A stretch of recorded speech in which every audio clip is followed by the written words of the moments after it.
Well, it's on right along, so it's happening here. Came over here. What does it mean? You know, I grew up in what I guess you call a typical family. We break all the stories, and that's just a fact. And that's why everyone has a story to tell. Right along live, it's the real deal. Williams Funeral Service serve you with dignity and compassion as you mourn. Every day, we embark on the journey of life, and one day, the journey will end. It's on that day that you can entrust the celebration of life of your loved ones to David Williams Funeral Service. Call 718-291-3823. Yeah.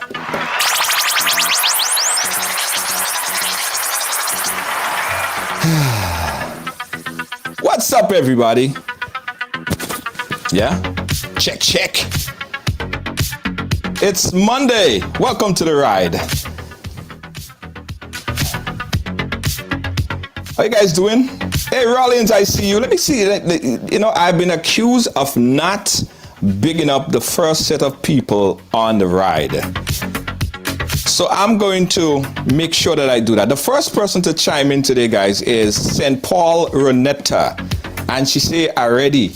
Renetta, let me ask you a question. Quick question, a sidebar now. Why are you ready for? Eh? What are you ready for? Oh, you ready for Tobias? Oh, he's coming up. He's here. He's ready. Don't worry about it. He's here. I thought he was ready to see me. That's what I thought.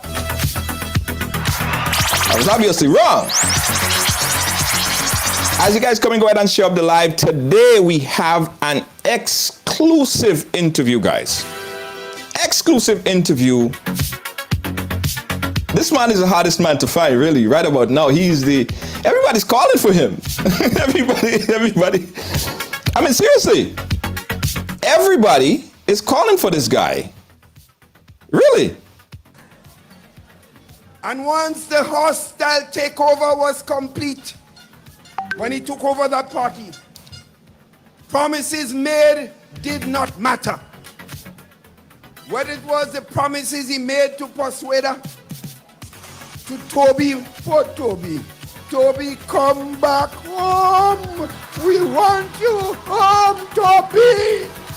We're sorry for you, Toby. Everybody's calling for Toby. Everybody's calling for Toby, but we got him here. He's in our house. Toby's here. Toby haven't run away anywhere. He's here.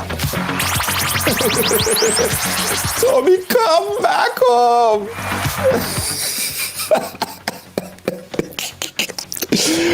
Oi. Everybody share the program, please.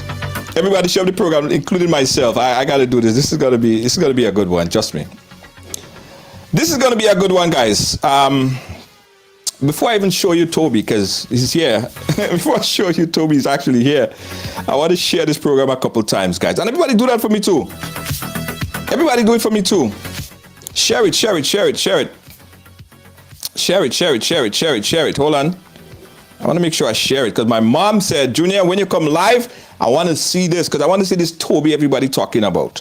I want to see this Tobias Clement that everybody talking about. So my mom said, make sure that I tag her. I'm going to do that right now. Mom, you got the tag? Mom, you got the tag? Let me know if you got the tag, Mom. Yeah, I think Mom got the tag. Somebody tag your mother, please.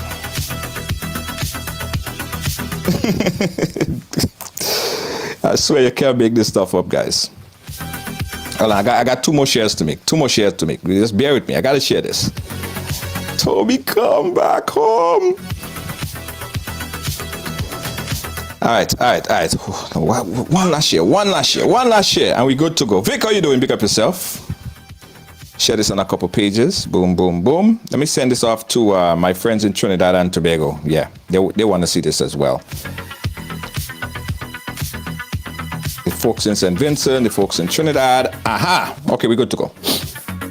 Ladies and gentlemen, as I said earlier, we've been promoting this since Friday. Tobias Clement is the current opposition leader, the leader of Her Majesty's opposition. He is a frequent panelist on our program here and Right Along. And I don't know what more I could say about. I have a lot to say about him, But this is Right Along. We're doing it different. Just going to do it like this. Mr. Tobias Clement, sir, welcome to Right Along. How are you doing today, my friend? Good evening to you. I'm doing great. I'm doing fine. But let me also say good evening to your viewers, your listeners, all of my friends, families in Grenada, Carriacou, Petit Martinique, the diaspora, wherever you are. I heard it, the United States, Canada, England, Trinidad, St. Vincent, St. Lucia, all over the Caribbean. As a matter of fact, I should say all over the world. A pleasant good afternoon, and what can I say? We are all in this thing together. Yeah. Toby, you're a wanted man. Everybody needs you. I'm happy that we got a chance to find you and bring you out to show that you're not missing or anything. So I'm happy that you're here because we have a lot to talk about. It's been a while. How you been over this past couple weeks and months, my friend? I've been doing well. To take care of yourself, your family, your friends and neighbors, and to do what you like to do, or you like doing the most. That is what matters. What can I say? Yes, I've heard the clarion call for me. Usually, most of the times, Junior, I try to keep a low profile. And I was telling somebody after that endorsement, the night from 5 o'clock in the morning, I was getting called right up until now. Then even yesterday, I got awoke by a text message. Do you know that, okay, Toby, this is going to rest, but they just put out the name Hurricane for 2022, and you are on the list. And I'm like, oh my goodness. Yes. What else is there? Hurricane Tobias is the third to the last on the list of hurricanes in this hurricane season. So I'm like, what else? You're trending. Toby, you're trending. The thing about it, honestly, I do believe that as a Grenadian people, we it is serious business, but I know a lot of people find also humor in it. And when we could rest on that kind of rapport, with the seriousness, with the humor, with everything, then we make a good combination, because you have to at least.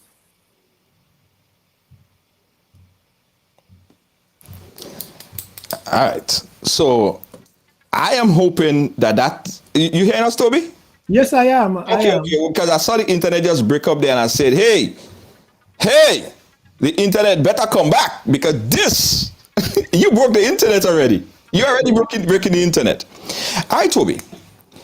Before we start and talk about the clarion call that was sent out to you to come back home, hold on. Before we go, Toby, I had to play it again because I had to let people remember. This was the clarion call.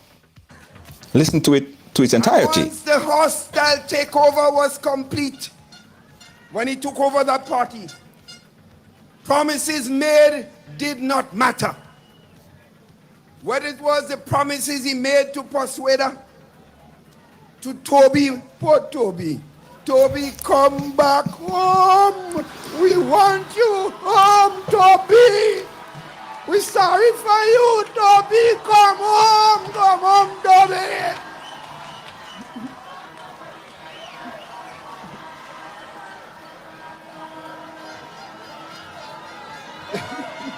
They want to make me cry for me brother. Before all of this, Toby, before we start to talk about that, what is your history with the New National Party and Dr. Keith Mitchell?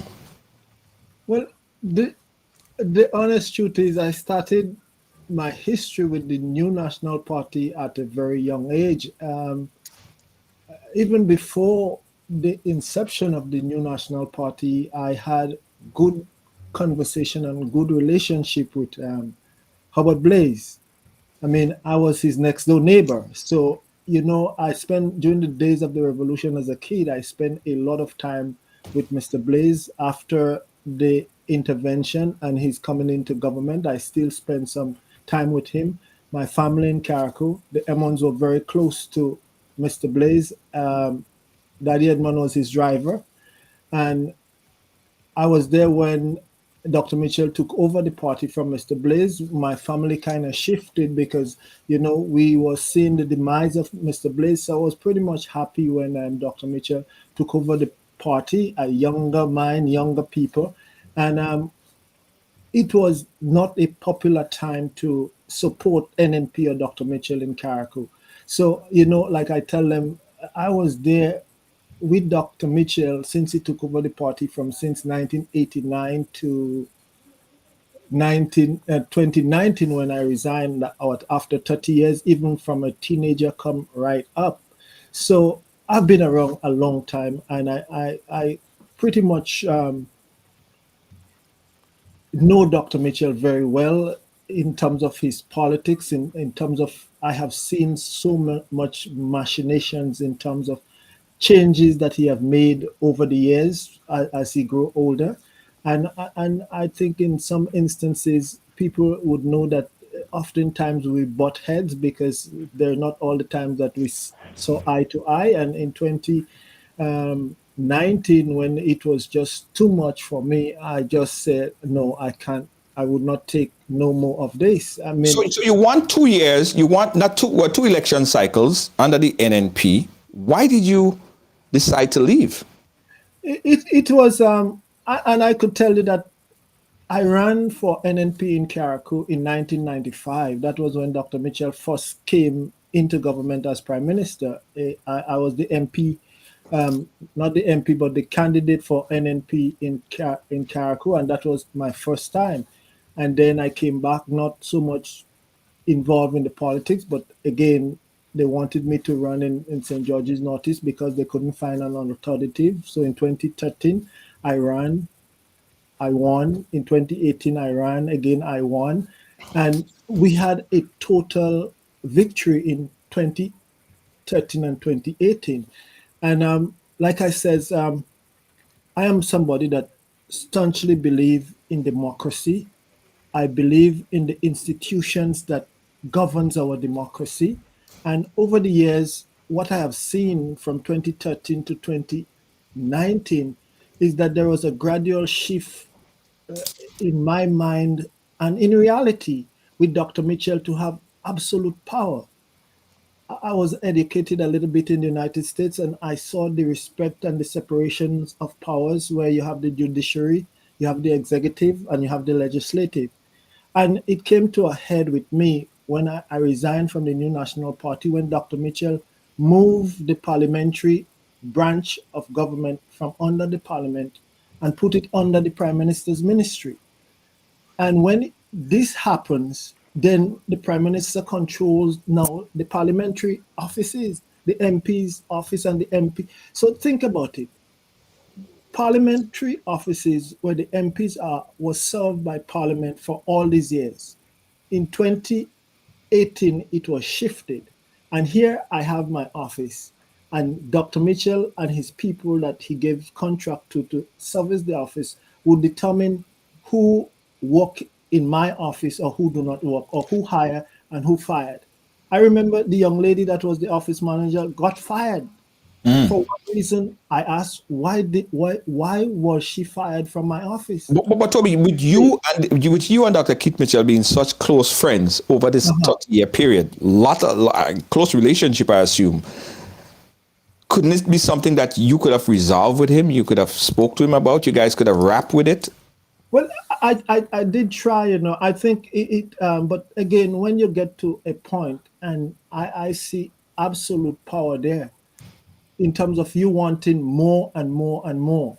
I mean, then it dawned on me, here you are, as a government, without any opposition. Who police the opposition? Regardless of what you say or what happened, in 1999 to 2003, we had no opposition in Grenada.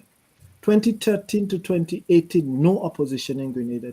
2018 to 2019, no opposition in Grenada. And are we going from 2023 to something else again without no opposition?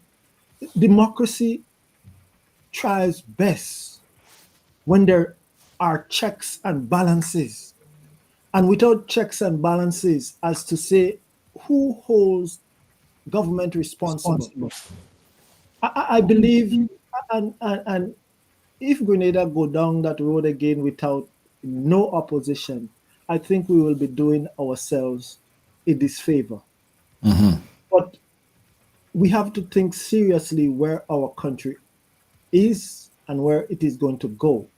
And the institutions that govern, now we're talking about the parliamentary arm of government, we're talking about the judiciary arm, we're talking about the executive, I think we might be talking about the Public Service Commission. And if you want to manipulate those institutions to fit your own fancy, then we have a problem. These institutions were put in place to create the kind of checks and balances so that when we have absolute power, it do not get to our head and manifest itself into something just for your when you say absolute power, give me some clarification, because I've heard description, I've heard people speak about the Prime Minister in terms of saying that he operates as somewhat as a dictator. And you saying absolute power, is that the same thing? Are you saying that Dr. Keith Mitchell operated as a dictator within the organization? Well, when you as Prime Minister sees it fit to take off the parliamentary offices from under Parliament where they were administered and bring them under the executive branch, and you direct the administration of those offices as how you see it fit, then there is something wrong with that. And I find something wrong with that. And I spoke out against it. And I would never stand for the erosion of those institutions that governs our democracy. Because where will it stop? Imagine you're an MP or an MP anywhere in the world. And as a matter of fact, I got called about it. I got questioned about it. People from the United Kingdom and the Commonwealth. This is the first time that they have seen that construct where the parliamentary offices are governed by the Prime Minister's office or administered by the Prime. It never happened nowhere in the Commonwealth, but except in Grenada. Think about it. Do you think the President of the United States could tell one of those MPs, whether Democrat or Republican, how the office in their constituency should be administered? Or will the President ever be able to administer those constituency offices? No. Right. Guys, I know that everyone that's watching us and listening to us, this part of this conversation, they don't care about this. They don't care about nothing we're saying about this, Toby. All they want to know is if you're going back to the NNP. That's what they want to know. But they're going to have to wait for that. They have to wait for that. All right? I know what you guys, I'm watching the chat. And I'm like, Junior, how are you taking so long? Just we want to know where Toby gone. All you had to wait for that. And let me also say, guys, that earlier I said to ask Clement, let me give the man, Earl Maitland just messaged me and says, put a handle on it. The Honorable Tobias Clement. He is still the opposition leader of Her Majesty's opposition. He's still the opposition leader. So I apologize, sir, the Honorable Tobias Clement. So you became the lone opposition leader, the only person there. How was it now going up against someone that you considered to be a friend? Well, I mean, it was a difficult decision, but it was a decision that there comes a point in time when in everybody's lives, whether you have a friend in your family, your husband and wife, that you would have to sometimes make very difficult decisions. For me, it was a very difficult decision because imagine you are running with that pack and then you break off from that pack and you are left on your own. And I remember my description of that day that I handed in my resignation and to the chairman of the new National Party. My legs couldn't carry me because I know that I would be in the public eyes, I would be made like chopped liver. And so I had to sit and collect myself with prayer and supplication that my spirit would come back and I would be able to stand and fight this fight that must be fought. And by God's grace, I was able to stand that day and say, okay, I am doing this. It is difficult. I probably would be in a position where, think about it, even in opposition, you have 14 against 1.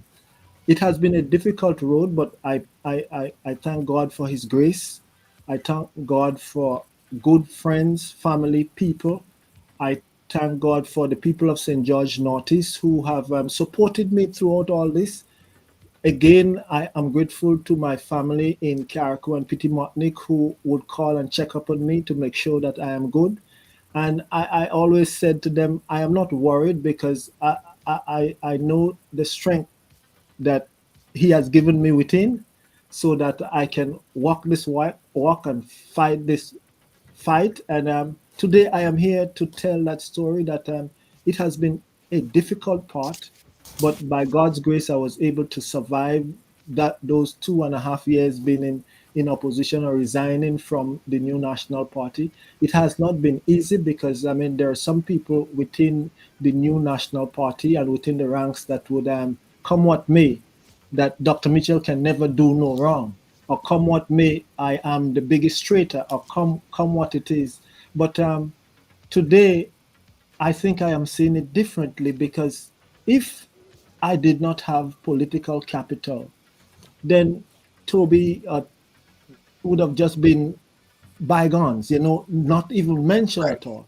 Yeah. But over the last few days, I have gotten calls from all walks of life, all different political standing. And I got calls from the United States, from Canada, from England, from Pitimoatnik, from Carriacou, from Trinidad, everywhere. I mean, I think from the morning after his endorsement, right up until today, I have been answering calls. So calls about, this whole situation. And as you say, we're not going to spill the beans yet. We are giving pieces.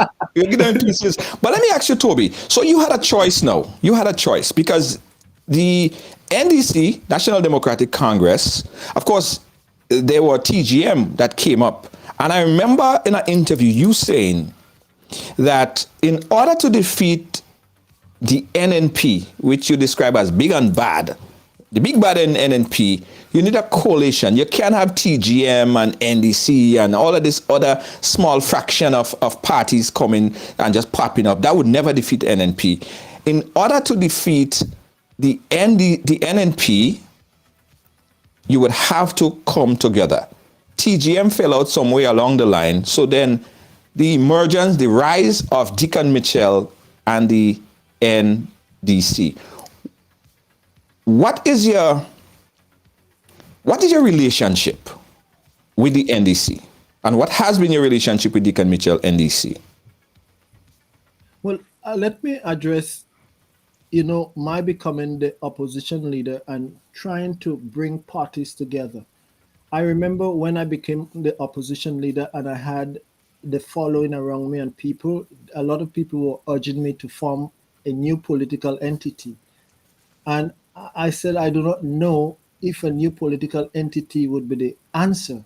But if we could bring all the parties together and to form an alliance that could come up against the juggernaut that is NNP, then it would make a lot of sense. It would make the work a lot easier.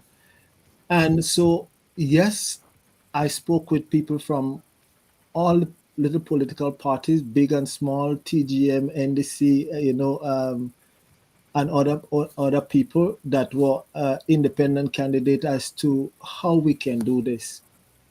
And well, I had intense discussion. I shouldn't say I, but we, with my three senators and my other people around me, had intense discussion with the NDC under the leadership of Persuader or Adrian Thomas. And the clarion call was made then to me. They wanted me to join the NDC, but since then I said, you could form an alliance, but you do not have to join an organization to form an alliance, and that was my thing. And what I saw, the discussion that myself and Persuader and his people had, we did not have that level of discussion after the convention of October. And so I kind of sensed that NDC, with new leadership, new personnel, was heading in a different direction in terms of what we were discussing in terms of coming together. And even up to lately, myself and the new political leader of NDC had good discussions.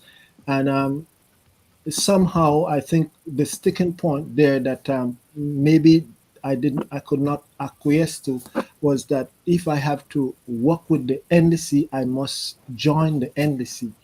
I mean, and this was where I do believe it fell apart. And NDC have the politics, I do have my politics, all the opposition have the different politics.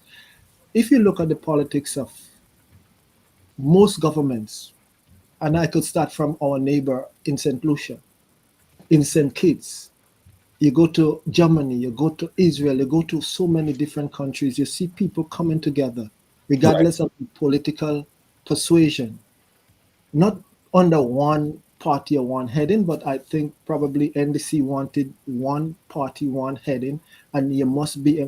And if I say that if I wanted to join so much NDC, when I left in NNP in 2019, I would have joined NDC, but then would I join because I want to run? Then I would be hypocritical in terms of having served with NNP for 30 plus years. Right.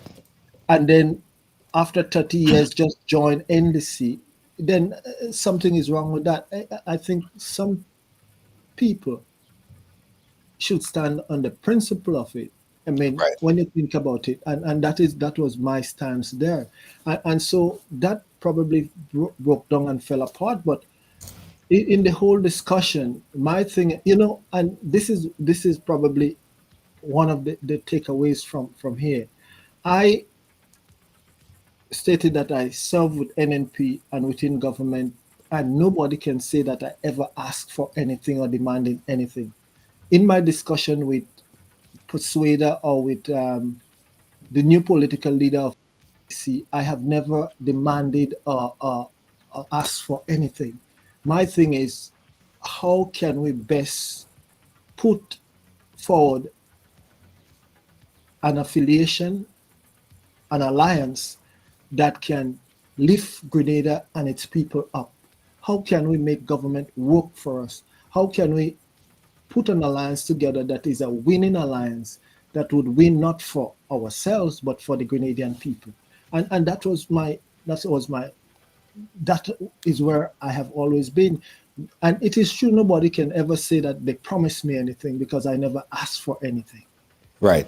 So I'm trying to understand, how then would you be a part, or for instance be on the ticket or be a candidate or be whatever it is, without being a part of the NDC? You would be a Tobias Clement private alliance party in association with that question is probably very easy one. Look at St. Lucia. The former Prime Minister of St. Lucia resigned from his party. He was the former Prime Minister. He had an alliance with the opposition. They let him run in his constituency that he had represented and won, and he is with them without joining in St. Kitts. And he is I mean, usually politics really is about forming alliances. So did they disrespect you? Did they diss you? I do not know what they were thinking. I mean, the thing about it is that I'm looking at it and I have my years of experience in the politics. They are pretty young and pretty new. And, you know, I think I would put it this way. In politics and war is very similar. Young men talk strategies, right? But old men, we speak logistics. Getting it done and how you're getting it done, it is two different language. And so, I mean, hotheads, I think young, aggressive, but in politics, like in everything else, one has to calculate and recalculate. And even before you go on again, make a final calculation as to how you're going forward, what you're getting yourself into, and how you would come out on the winning end. Because in all that you do and say, and all the what should I the theatrics of it, the final picture is winning. Ultimately, in this whole politics and in this whole war, there ain't no second place. The only outcome is winning. And you have to have that hunger, you have to have that knowledge, you have to want it.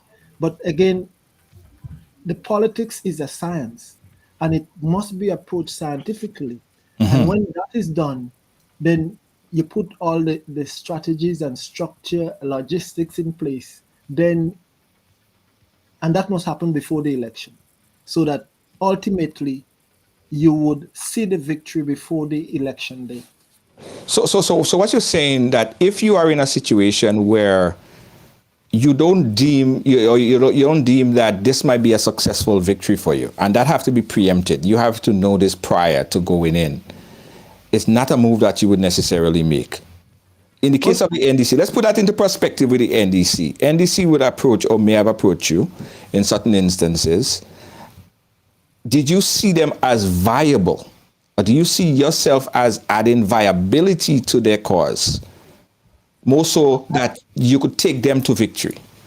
I remember in my discussion with Adrian Thomas, I said to them, in the election, or in an election that is coming up, you must look for the best fit.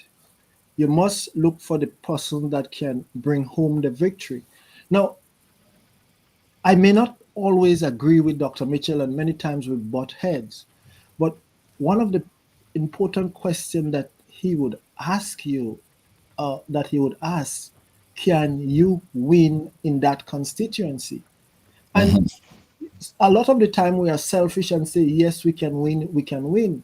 But sometimes you have to give up your selfishness and say, if I cannot win, let somebody else that is acclimatized to the situation that can win hold the reign. Because I always say, in election, wanting to run is one.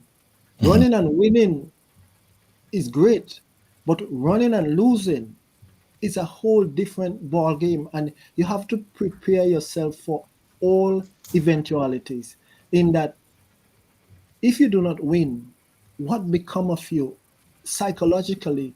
Who really look after you after you might have run and lose? In Grenada, we do not have not accustomed to having people to debrief or to give you therapy but some people can actually be destroyed after an election is held and they lost everything. I think somewhere along the line, I think, was it Mr. Dowden said that the first one he had $18,000 in debt, and the second one $43,000 in debt that he's still paying. And this thing could be dejecting for some people. And I would urge people that put themselves up to be candidate, it's not the easiest thing in the world. It takes, especially when you want to go out there and win and the drive that you have, it can take everything from you. And if it takes everything from you and you're unsuccessful, then what become of you after? You become a laughing stock. Some people would behave as if they do not know you. And I would again urge my Grenadian people. Our politics sometimes, they say that it gets so hostile between green and yellow or whatever color it is. And people will go after each other's throat. And at the end of the day, the people that are up there, the high ranking officers of the parties, they would meet in the hotels and they would drink champagne and they would laugh and they would chat. But I am upset with my sister. My neighbors and I are at each other's throat over an election that have passed, or over two politicians that do not even know that we exist. Right. And us as a people would have to mature enough that we respect each other differences and not go down to that level of tribalism. That is Right. what they call it. To one side go after each other, and then a rift is created in so much that we cannot even heal back our friends and our family. The country is small. Right. And even after a bitter election, we may have to live with each other, but not only live with each other, but if we have a bitter election with tribalism, if that tribalism remains after election, then how are we going to build our country? We must come together. Right. No, that is absolutely true. And a programming note, let me tell you guys here, we're chatting live here with the Honorable Tobias Clement. He is the leader of Her Majesty's Opposition. He is chatting with us on everything. Guys, I know what all you want to hear. We know what you guys want to hear. But you do understand there is much more to Tobias Clement that we want to talk about than what you want to hear. You guys could appreciate that. But rest assured, we're going to get to that, including we're going to open up the phone lines a little later on in the program so you guys could call and ask your question as well. Okay, so we're going to do that very, very shortly. So here we are, Mr. Clement. The negotiation with the NDC is not looking too fruitful for you, right? You in a position where you are not with at this particular time with the opposition. You're no longer with the NNP. You are not having good success in negotiation with the NDC. You're standing right in the middle. And I even heard the Prime Minister said one time that this election is going to be something different for you, especially one of the biggest time for you, one of the biggest decisions for you. So you are caught in the middle. You could go right. You already kind of decided you're not going to go left. Where's your mind at this point in time? Are you thinking, well, I need to make a decision? At this point in time, where's your mind at? Okay, I do believe, and this is where the people have been waiting, and we have been keeping them in suspense. And we're not even going to go there. If we have to go there, we ain't going to go there yet. So if we could hold that back, that part off for a little bit. I intend to answer your question in that you ask a very important point. Where is my mind? And throughout my history in terms of the politics, I said that when I ran in St. George's Northeast, I used to tell people that if with my time in office, I could lift the standard of living and lift up St. George's Northeast by a notch, then my work would have been done. And I also said that if I could operate in St. George's Northeast among the people of St. George's Northeast, and at the end of the day, I could walk in St. George's with my head up and nobody could point fingers at me to say that I was involved in any hanky-panky or corruption or this or that, then I would have done by myself, my family, my parents, my friends, I would have done them proud. And today, I can say that I can walk with my head up in St. George's Northeast, and nobody could point fingers at me because what I did with the arms of government and some of my own personal business is to help the people up in that regards. My thing is, and that was from the beginning, whatever side that I take, I would have to ask the question, what can you do to build up the standard of living of Grenada, Carriacou, and Petit-Martinique? You know, when I think about it, the call was made by Dr. Mitchell last when he was endorsed. And the next few years in Grenada and all over the world will be a difficult 1, 2, 3 years, very difficult. We have seen it played out now in Sri Lanka, in Pakistan, in Egypt, and there is almost a domino effect. We see the cost of living is through the roof. Is it coming to Grenada too? Yes, it is coming to Grenada. In terms of what is projected to the Grenadian people, you know what my disappointment was? In the endorsement of Dr. Mitchell, there is so much to talk about in terms of where we want to take Grenada and how we want to develop Grenada. The only thing people remember from that endorsement was Toby come home. Yeah, and that went viral. But before we go there, let me ask you a question, because I don't think I get a full clarification on the relationship with Deacon Mitchell. How do you get along with him? What do you think of him as a person, as a leader? Well, I have had some interaction with him, and it is very difficult to say that I read him in terms of his leadership ability and his leadership powers.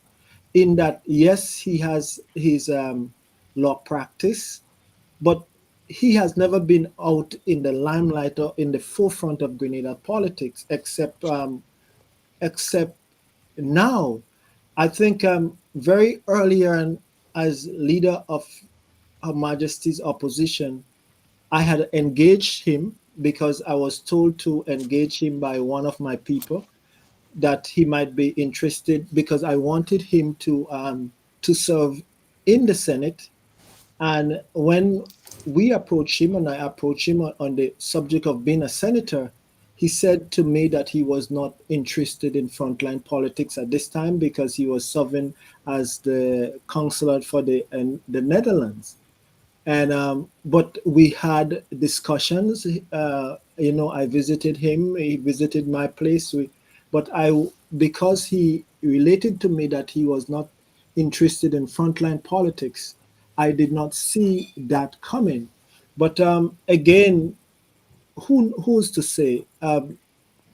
He might be a very unknown factor in that I do not know how his leadership or his style of leadership will pan out in Grenada, because it has not been tested. But judge his leadership based on these factors. One, the people that he selected, because I think that's how you really judge good leaders. You judge good leaders by the people that they select and the people that they have in their circle.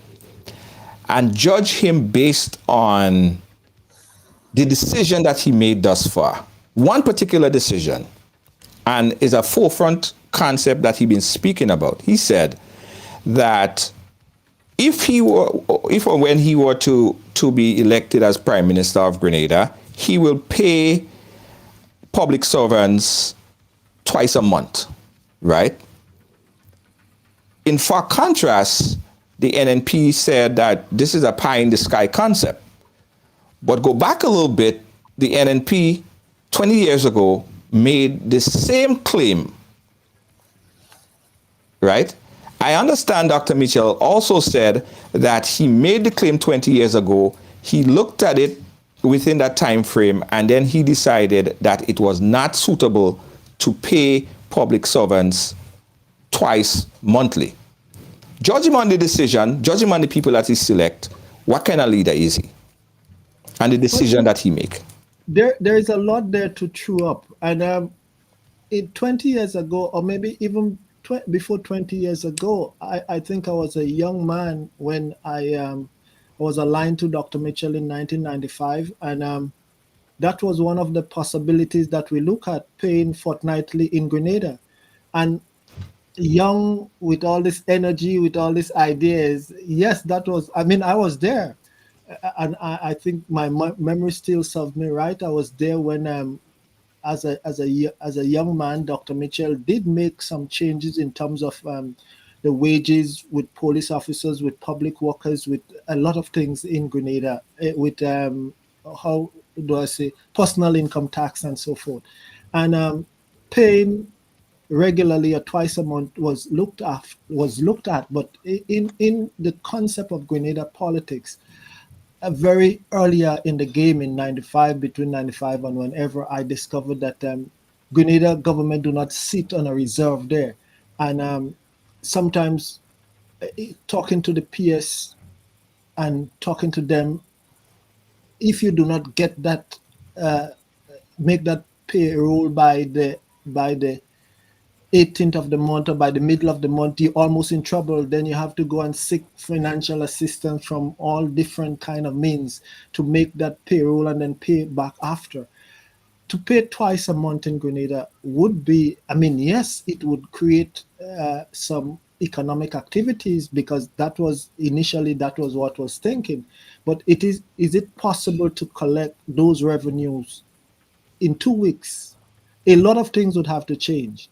And so to say it, I would say that we ought to be very careful with words. You know, in Grenada, we say mouth open and word jump out. But my old friend who passed away a long time ago, Mr. Winston Fleury, used to say to me, Toby, young men knows words, but old men knows the meaning. And so with that in mind, what was said by the now political leader of the NDC and what was said by Dr. Mitchell is almost the same thing. But when you get the experience of knowing what is there, then you would see that some things are not possible. It's like I say, I spent some time in Texas, and the Texas people would say that if wishes were like horses, all men would ride. Right. You know, and so that is, if it is wishful thinking. I mean, in government don't operate on a fancy or on a wish, but when reality hits, and that wage bill have to be met, Right.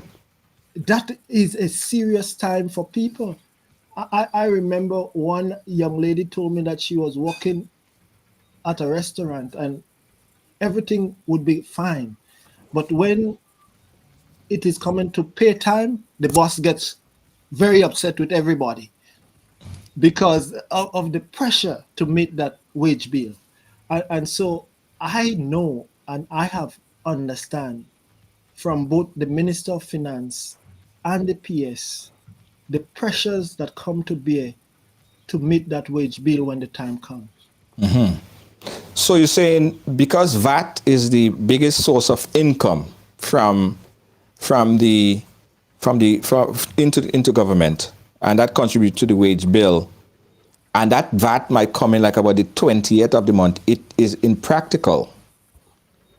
That was Dr. Kit Mitchell's words. It is impractical to pay twice a month, and then you can legislate, or could you legislate the private sector to follow suit?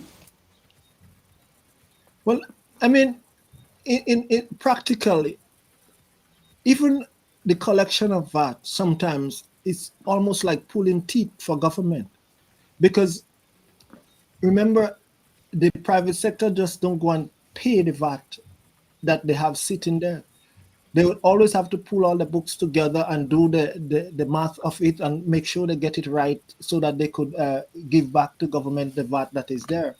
And And the difficulty of it, sometimes we hear about people owing VAT and people not paying VAT and this, and you have the Inland Revenue Department have to come down on people, and we have to siphon a little from here.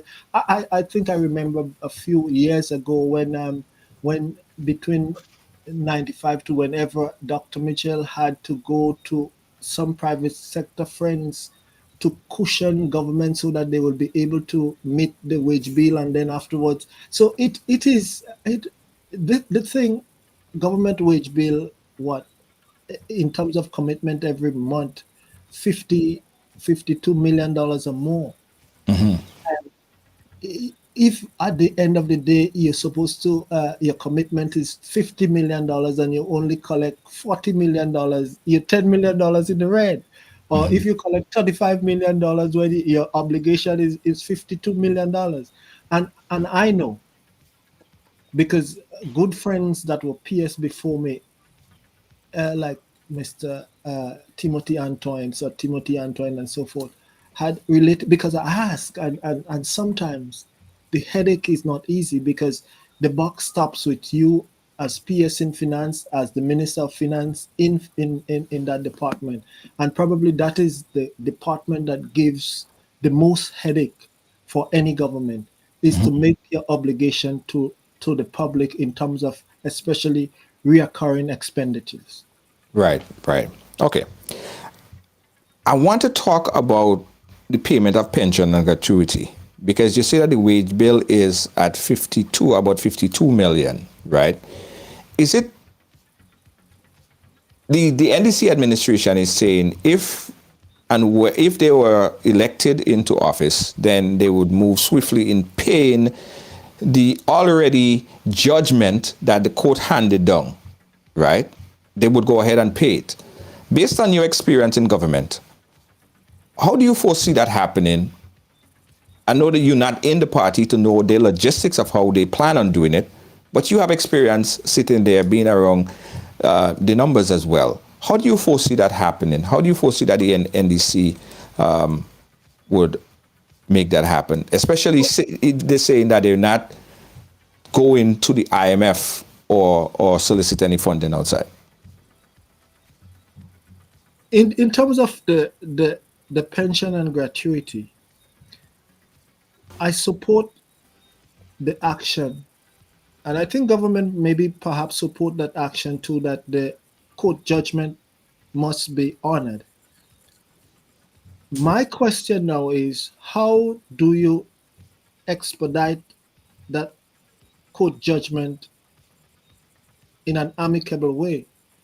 And I think I made that statement in Parliament, that government would have to sit down with the unions and with the lawyers and sit down with the finance, the PS, the auditors, and to come up with an amicable solution. Because I do not believe that government will have the capacity or the ability right now just to go into the coffers and say, hey, look, $200 million for gratuity and all outstanding expenses of $300 million, and then add maybe another $10 or $15 million in pension to what is already there. But I do believe that let them sit down and work out how and a time frame in which that can be done. And for anybody to say that they have the money, so let them pay it because it is there. Well, I would not know the government books now, but what I know, Grenada government almost live from hand to mouth on a monthly basis. And you never have money sitting in a big reserve there for that. But if so, where did the monies come from to buy back the shares of WRB? I did ask that question in Parliament. But Dr. Mitchell said to me in his answer that I should not ask where the money come from. I should be just glad that they bought it back. But I have my suspicion that some of that monies, and I do not know, but I'm thinking that maybe some of the money is that they had gotten by the Citizen by Investment Program. So hold on. Stick up in there. So as you're saying as the opposition leader, you are not clear either where the money came from. I did ask about it, and in Parliament, if you go back to the Hansard in Parliament, you would I saw have it. asked, and in the budget presentation, Dr. Mitchell said that I should not be concerned where the money come from. The only thing that I should be glad about is that they got back Greenland. Well, but I do believe that, no, I shouldn't say that. Brother Bowen said they got the money from savings on capital project that they did not do while we had the pandemic Pandemic. going on. I remember. You remember that? He said so. So are those millions of dollars? But I also made the point that in 1989, when I saw the demise of Mr. Blaze with the teachers and the back pay, Yeah. as Prime Minister, Mr. Blaze had to cough out that $25 million to pay the back pay. Yeah. And probably, if my memory serves me right, maybe Dr. Mitchell was also at the forefront that he has the money to pay, let him Yeah. pay. And Blaze died shortly I after. made that mention in Parliament last week that Mr. Blaze had to sell cable and wireless, the majority shares of government in cable and wireless, to pay the back pay. And I said, maybe you will have to make the sale of Greenland to pay the pension and gratuity. He said he would sell me. But like I told him, my soul belonged to the Lord. So if they could have sell me, I would have been sold already. So, I mean, and you see, that is sometimes where we butt heads. But are you satisfied with the clarity in terms of fund of monies? Like, that is a question I think that should be, at least you're part of government, right? Yes. And you don't even know these answers either. I mean, I don't know. I'm in the media. I'm not in Parliament. I don't know what happens in there. But I'm just thinking, are you surprised that this information was not readily available to the opposition leader? No, well, the thing about it, and this is what I am saying, in a government that has absolute power on all the workings of government, then nothing is clear, and you play cat and mouse with the people's purse. But the thing about it, and I always say, the Grenadian people have to be mindful of where they are. You treat us that are MPs and ministers and prime ministers as if we are up there above, but we are servants of the people. Is that shady? Is that a shady practice? Do you think that that's a shady practice?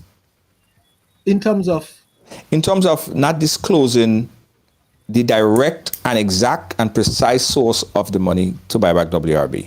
Well, sometimes I do believe we operate on just a need to know basis. If you don't have to know, or you don't, it don't let you know. And I think I have seen that over the years. And there are some people who operate within the arms of government that don't really care to know where it come from or how it come, but as long as it is there. I mean, I think I might have got myself in trouble because I have always been inquisitive as to find out the workings and how some things happen the way they happen.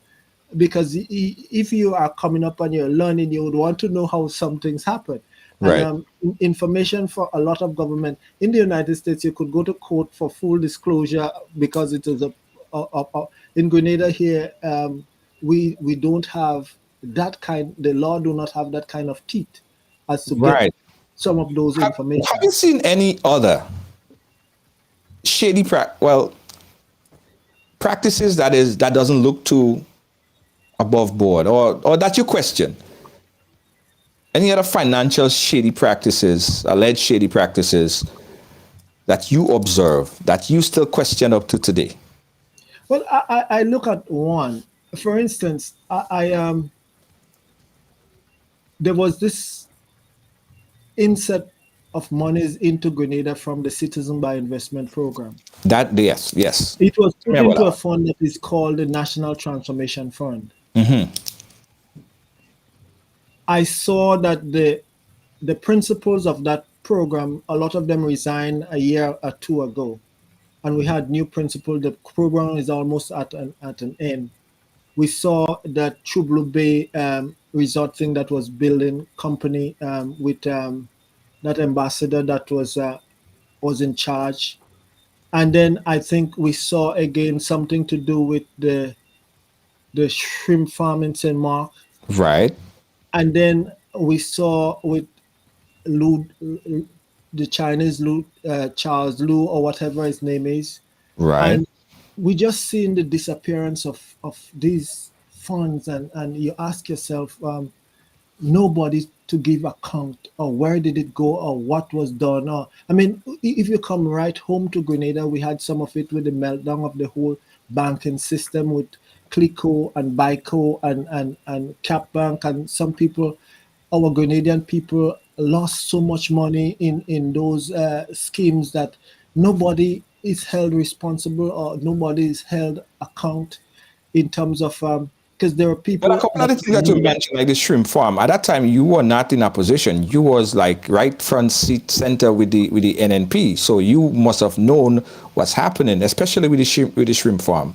Well, I've heard about the shrimp farm, but you remember to even at that point in time within the framework of government, you can ask the question. I was never a minister on the NNP. Right. I was just an Okay. ordinary MP. Right. So I mean, you just watch and you see what taking place, and you try to question, and because you have no teeth at that time, you can question because and so what goes on within the trappings of the executive of government. Are all the MPs exposed to those information? No. And I think I might have been inoculated from such exposure with some of the dealings and trappings of it. And I would not say all MPs were exposed to some, just as how I heard about it. By the way, some people But heard did you about it. By object? the Did way. you object? Did you question? Did you say this is questionable? Well, This is I something I would never. like to know I more think the about. only time the first time I've heard about the shrimp farm was when I saw the sword turning, and then you think everything is maybe it was a good project in its conception, but then all of a sudden you just heard that the wheel fell off from under the cart, and the people who invested maybe what $19 million, no account was given as to how or where or what But did you happened. question the PM? Did you have any one-on-one? Did you ask any questions?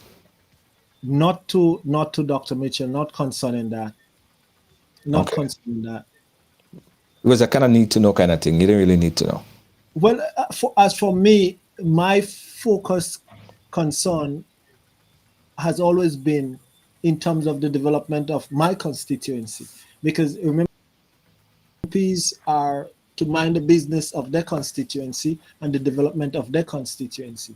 I mean, and I think I raised some concerns about St. George's Northeast, and even lately too, I have raised concern about one, the Annadale waterfall that was leased or sold or under what context it was, that it was given from government hands to private hands, and the people that made the daily living there was put at But a very disadvantage. that is small fries to the shrimp Well, farm. small fries to the shrimp farm, but remember that all politics are local. And what happened in the shrimp farm business in terms of those investors, I was never part of negotiations with the shrimp farm, but I've always been a part of the development of the people of St. George's Northeast proper. Right. Right. I mean, I look at it, and there were so many things that I spoke about. Like, for instance, I spoke in general too about the situation that we had in Perseverance for a couple of years with that dump site, the burning of that place for almost a year, and you have to drive through it, and then you see our people getting sick, and I raise it in Parliament that something must be done about the state and condition of that environmental devastation of our country in terms of that particular place. And well, I see they're doing some work on it, a lot of work, but I do not know if it is too little too late. But the condition under which our people operate and live in Grenada have always been, for me, first and foremost. I mean, we talk about investors in all kind of way and in all kind of form and fashion. But I do believe that too, probably at this point in time, when you look at the conditions of the world, how well can we depend on that portfolio to bring in revenue to our country? I don't think it is there for long again. Right. Okay. Listen, guys, we start checking here with Honorable Tobias Clement, and we know I'm looking at the time, and we understand the time, but you guys have to stay with us. I know there's a lot of things happening, but this is where you got to be, because we didn't even get to the meat of the matter as yet. Let's just glide into it. So we heard the clarion call, Tobias. We heard the Prime Minister clarion call to you. For those of you who didn't hear it, oh gosh, Toby, I will do it to you, no, Toby. I will play it again. For those of you who didn't hear the clarion call, it did not matter whether it was the promises he made to Persuader, to Toby, poor Toby. Toby, come back home. We want you home, Toby. We're sorry for you, Toby. Come home, Toby. the Prime Minister wants you to come back home. Friends for over 30-something years, acquaintances, friends working together, you're part of the NNP. You won your seat on 2 consecutive occasions. You are in a position where you're not with the NDC. You are the opposition leader, and your future as a politician is in question, because you have to do something or do nothing at all. Tell us about, let's start from on hearing the clarion call. Did you expect it? Did you think that the Prime Minister would have or need your political capital? Well, I was not expecting it. I mean, honestly, because in my mind, the endorsement of Dr. Mitchell and a policy statement into moving Grenada forward should have been so important that the takeaway from that night, from his statement, was Toby, come back home. And there goes the neighborhood. And he is so sorry. We're sorry for Toby. But where I am now, sorry for me, in terms of electioneering and campaigning, again, I say that you have to take your hats off to all people who put forward themselves to run in a constituency and to be an MP. So I in my deliberation and in terms of where I am, I was not expecting a call like that. But then again, when you measure what is taking place on the ground, you realize that maybe I might have sold myself short in terms of not thinking that people had so much faith and confidence in me. I have gotten a lot of calls from the constituency of St. George Northeast and in Carriacou and in Pitimontnik as to, and some statements was made to the point that, Toby, wherever you go, I am also going. And we want to know what you're doing because we are going to follow. And I said to myself, my God. But then you ask yourself the question, Dr. Mitchell made a call like that. Was he serious or was it theatrics? I mean, it all comes with the political climate. But moreover, you have to ask yourself the question, why did he make that call? And I made this point that in my 30 years with Dr. Mitchell, and even in my negotiations with the NDC, I never asked for anything. I never demanded anything of government or from government. I was always plain and simple. I try to live on the thing that you speak truth to power. But when the call was made, and yes, some surrogates call me to find out exactly what I am doing. Surrogates of the NNP called you. Right, yes. Surrogates, people that are up there, call me to find out what direction I'm going in. or if I am going to come home. And my question to them was, or to them is, what is in it for me at this point in time?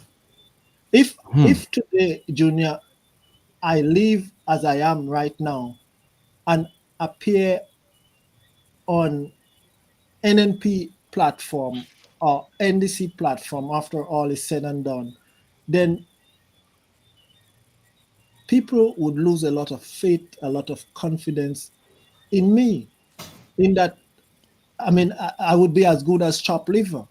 If I have this political capital and I just say, okay, I am jumping on a bandwagon. I mean, do I jump on a bandwagon because I like electioneering so much, or I like? But my question is, and my question to all of Grenada, Carriacou, and Petit Martinique, the diaspora too, because they would have influence on the outcome of this election. Election is going to be held in Grenada, but what the question that you have to ask yourself in the difficult political and economic climate of our country, are you going to make a decision that you just jump on a bandwagon that is NNP or NDC and not sit down and think in your mind, what is best for my country and the future of my country and my children and my grandchildren and my family? And this is the question that I would have to ask myself coming on the 23rd of June of this year. Should I go up independently, or should I just stay out of it and leave this alone and let it blow over? But the question that must be asked ultimately by everyone, what is best for this country of ours, Grenada, Carriacou, and Petit Martinique? Who is able to take this country and move it in this difficult period that we, in what should I say, almost impending, inevitable, difficult period that the world is facing? And that is the crux of the, not only in Grenada, in England, in Canada, in America, in everywhere. Look at what is taking place in Sri Lanka, in Pakistan, in Egypt, and the domino effect of COVID and the war. I mean, I do not think we yet start to wrap our minds around how difficult it would be and what decision that we are going to make. Whatever decision that we are going to make, we would have to live with it. But I can make one prediction. I think we may have an election on the 23rd, but whatever government comes in would have a difficult situation to deal with. I see that probably by in 2024, 2025, we may have to go back to the polls again because of the rigor of the difficulties of government. I mean, Hold a thought right there, Toby, because we open up the phone lines to get some calls. I've been asking all these questions, and I don't want to forget that we have a very large viewing audience that also want to participate in the conversation. So we do that right now. The numbers are on the screen. We got a caller on the line. Caller on the line, where you're calling us from? Good evening. I'm calling from Montfan, St. Andrew, Grenada. Montfan, go right ahead. Yeah. This one, the question is for the Honorable Leader of the Opposition, Honorable Tobias Clement. As the Leader of the Opposition, you're supposed to wear the cap of the Chairman of the Public Accounts Committee. I take it that all monies that are in the consolidated fund, the government, monies that the government collect, etc., or however the government get the money, but once it's in the consolidated fund, government money, you're supposed to have an idea of the amounts, where it come from, and where it's used for. But on at least 2 occasions tonight, you claim that you didn't know. For example, with the Grand Lake sale, apparently you didn't know where the money came from. And then in terms of the transformation fund, you seem not to know about it. Are we to believe that there are certain financial transactions of the government, which, like I said, the chairman of the Public Accounts Committee should know that those transactions are being hidden away from you as the chairman, and More so that there seems to be a lack of transparency in terms of government collection of revenue. Can you speak to that, please, sir? Thank you very much.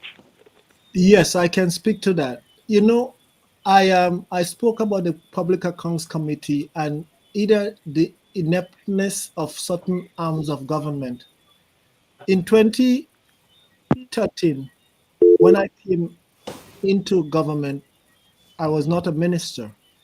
And so I remember you had Senator Bernardine and Senator Roberts, myself, MP Yolan, Pablo, that is Clifton Paul and myself. We were members of the Public Accounts Committee.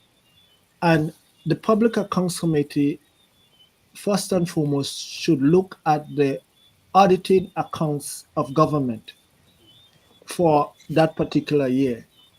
In 2013 to 2015 thereabout, what was brought before us was the audited accounts of the government of Grenada from 2006 to 2011 or 12. By the time we get to 2018, the audited accounts of government was up to date to about 2014 or 2015.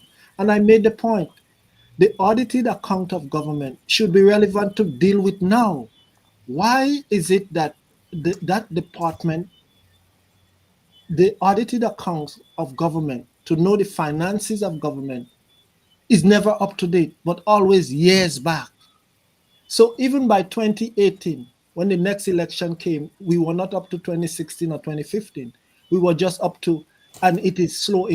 Now, in my budget presentation, and this is what when I made the statement, if government goes from budget year to budget year, and you cannot see the audit account of the government of Grenada for that year that is gone, then when another government comes and you have to Sorry, no, I'm gonna mute that person's audio. Sorry about that. Go ahead, Mrs. Clement. Go right ahead. When the chairman of the Public Accounts Committee asks for the audited statement of government, and you have to go back 5 years to get it, then the usefulness and the relevance of that one is just it cannot work, because those statements should be very, very timely. And in Grenada context, it is never timely. It never comes. And so that is a flaw that must be corrected moving forward. Not only that, but I have always questioned, and I only discovered in terms of the accounts committee. For instance, I think Senator Diali was made chairman of the Public Accounts Committee. And it is only after I became opposition leader that, with my interaction with Parliament personnel overseas in England and with the Commonwealth Parliament, I understand that Senator Diali, in the first place, should never have been the chairman of the Public Accounts Committee, because while the time is up from 2018 to 2019, then what happened? He was the chairman of the marketing board, and he was in some other statutory body. And so that was big conflict of interest, because I remember when the debacle with the marketing board, I asked about recusing himself, and they said he should not have even been the chairman of the committee, much less to recuse himself.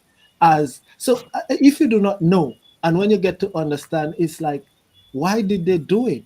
You see, if there is a certain level of ignorance there, I mean, they would make meatballs out of it. What about the auditors?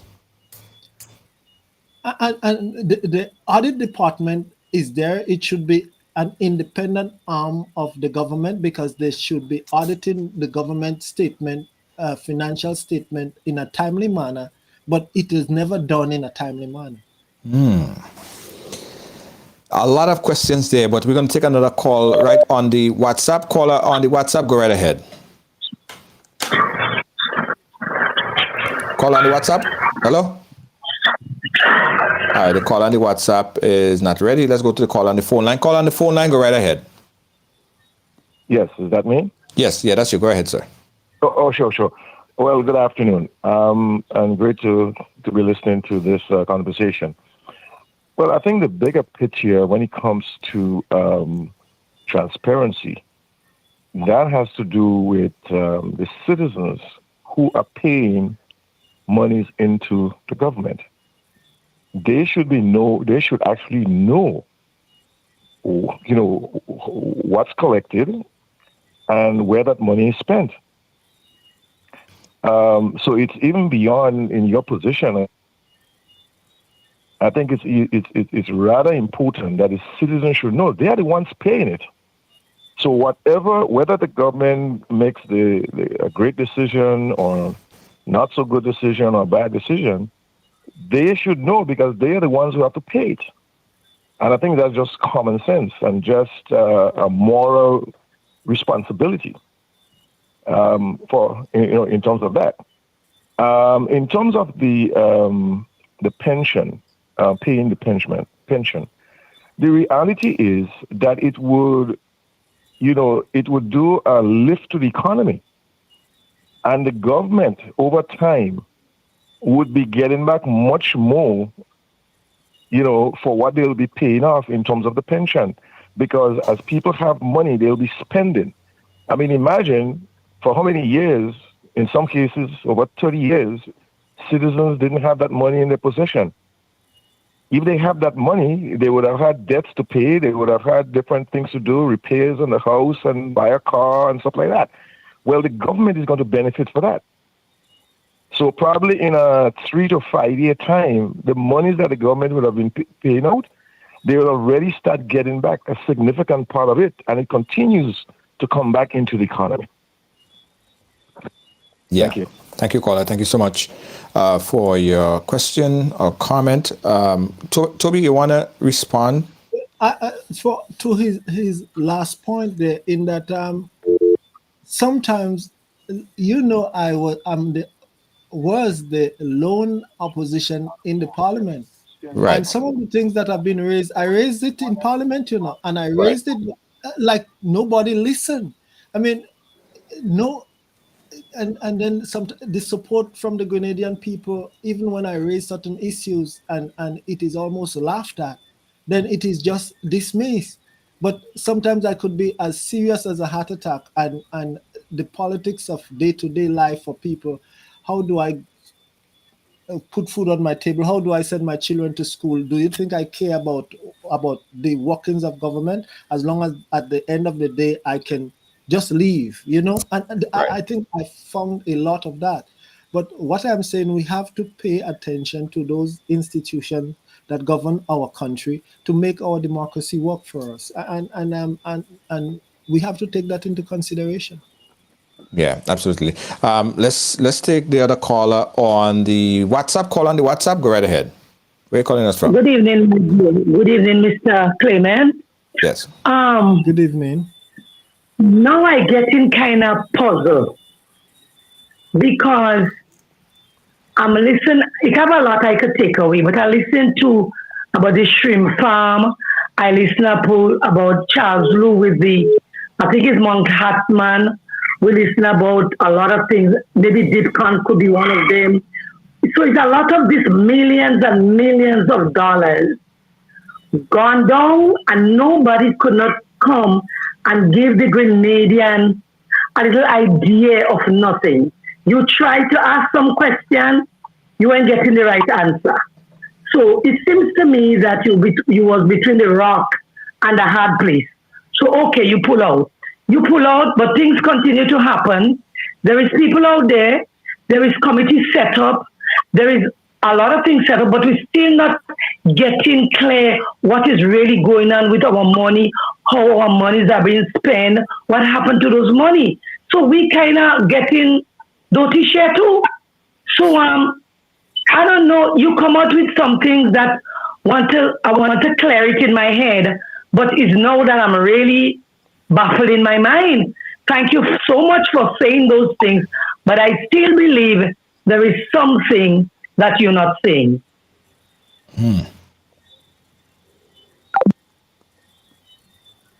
Yeah. Go ahead. I think she would always be right on saying that there are some things that I am not saying. I mean, do you say everything that you know? And do you say when you know and how you know it? And if you come out and you spill all your guts, you can ask yourself then, what capital do you have? I mean, even in your life, you never say everything that you know. I mean, because you'll be empty at the end of the day. But Right. there are some things that is, and we have to get away from that. That we only pay attention close to election. You know, we have that kind of thing. We only pay attention. Think about. I did not ask about. Like for instance, I asked where did the money come from to buy Grenlec, and Dr. Mitchell replied to me in Parliament, you shouldn't ask where it come from. You should be only happy that we buy it back. And everybody laughed. But it was a serious question. And Bowen answered and said they got it from savings from capital project. But we know how capital projects are administered within government. And so, yes, there were a lot of questions that I asked. And I mean, sometimes I felt as if I was the what, John the Baptist singing in the wilderness In the because I wilderness. stand alone. And He was and overwhelmed. I, You I was stand. overwhelmed. He was It overwhelmed. can be overwhelming because remember who you're up against. The juggernaut for what almost 40 years of politics that have everything around him in terms of people who would stand and defend to the end. I mean, which I did at one point in time because I always believe that let us bring out the best in people, Right. and you strive for that. But when you see that water more than flour and that cannot happen, now it comes to the point where the call was made for me to come back home in Parliament. The last day that we were in Parliament, when I gave my closing remarks, I remember saying, and nobody listened. I said, and people could go back to the Hansard of Parliament when I said the last day in Parliament that everything is always open. But my mom used to tell us the house is small, keep it clean. And I said, I can come back to the house, but let us clean out the house first. I said, let us clean out the house starting from St. Patrick's in the north to Right. come right down to the south.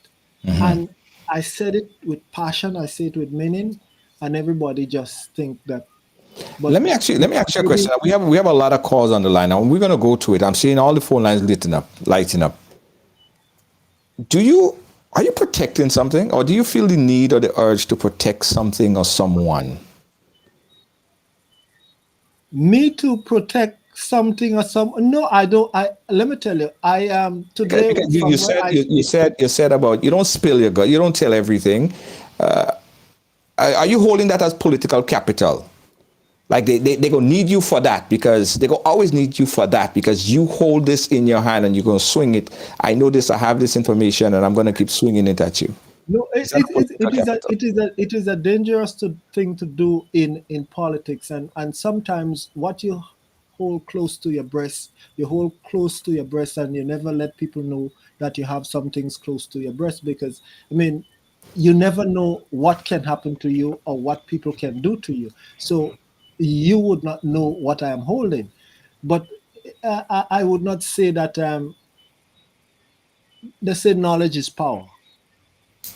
And to have knowledge of the workings and the trappings of government and of people is the power that you have in your hands. And to say that I would go down a road and spill all the beans and people just everything must be done in time and in order. I Okay. love my brother when the parliament was closing. He says that Ecclesiastics Solomon said that there is a time and purpose for everything under heaven, Yeah. under the sun. A time to born, a time to die, a time to love, a time to hate, a time to throw away stones, a time to refrain from throwing away stones, a time to throw away things, and a time to gather things. And there are times you let out stuff, and there is a time that you hold stuff in. So there is a time and place for everything. And Got I you. think I would stick to that. Let's jump to the caller on the WhatsApp real quick. Caller, you live on the WhatsApp. Go right ahead. Hi, good night. Good night, Honorable Clement. Good night, Junior. Good night, everyone listening. Yes. I want to add to what a previous caller said as it relates to the citizens of Grenada having equal responsibility as well. And I want to bring us back to the pledge of Grenada that we are all familiar with. And the specific part is, I pledge also that I shall defend and uphold the honor, dignity, and laws and institutions of my country. And this doesn't limit the responsibility to the public servants. What has happened and what is being admitted here, or the testimony that we are receiving, this is not a one-off. This is not the first time that we have heard of failure and corruption in our public offices. In fact, the former opposition leader would have made such claims prior to today in Parliament and on the news as well. Other persons, including myself, Ms. Cassandra Mitchell, persons from civil society, would have made such claims. Now, the responsibility of every citizen isn't understood. The pledge is not understood. And this is why the corruption continues and the failure continues. We all have individual responsibilities to ensure that the monies in the consolidated fund is being used for the purposes to further Grenada for legal purposes.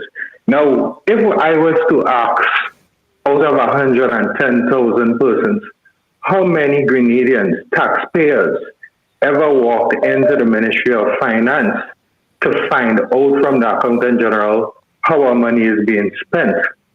Now, how many people here in Grenada would say that they were interested enough, right? It's a really sad reality. And there's a lot of separation and segregation. And I want to bring back, this is a very unfortunate thing that continues to happen.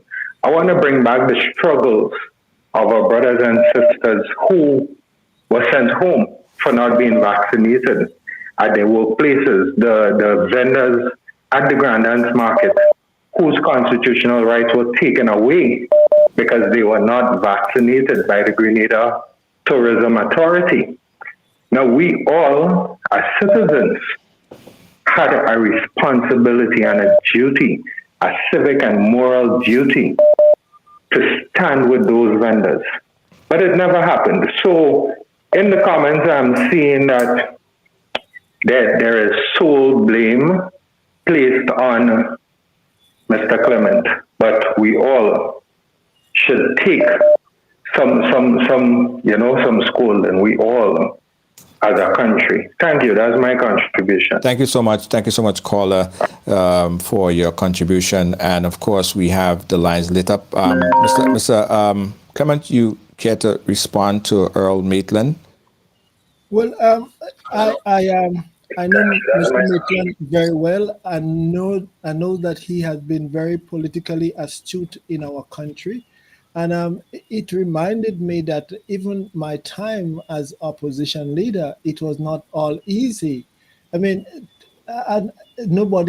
this is what I say. Sometimes we do things and we say things. Up to this point in time, I became opposition leader, and I never had the opportunity to operate within the office of the opposition leader in Parliament. Because the office that was designated for the opposition leader and the secretary to the opposition leader was never given to me. And just because I am big and I'm bad and I have it, nobody else should have it. And if I say no, is no. But these were small potatoes compared to what should be done in terms of the Grenada politics. And if our minds are so small that we cannot see the bigger picture to protect the institutions that govern our country, then we are in deep trouble. Yeah, and you're so right about that. Let's take another caller right here. We have a caller that has been on hold for a long, extended period of time. Caller, are you there? Okay, let's go to the WhatsApp. Call on the WhatsApp. Go right ahead. Tell us where you're calling us from. Yeah, I'm actually calling from Canada. Are you hearing me? Yeah, I'm hearing your caller. Go right ahead. Yeah, so I mean, listening to the honorable leader of the opposition, it's really disheartening and sad, to digest, some of the things that he's saying. One of the things that is very clear, and people who live in the advanced societies, developed societies, corruption costs. There's a cost to corruption, all right? And the cost impacts not just the small communities, but generations to come.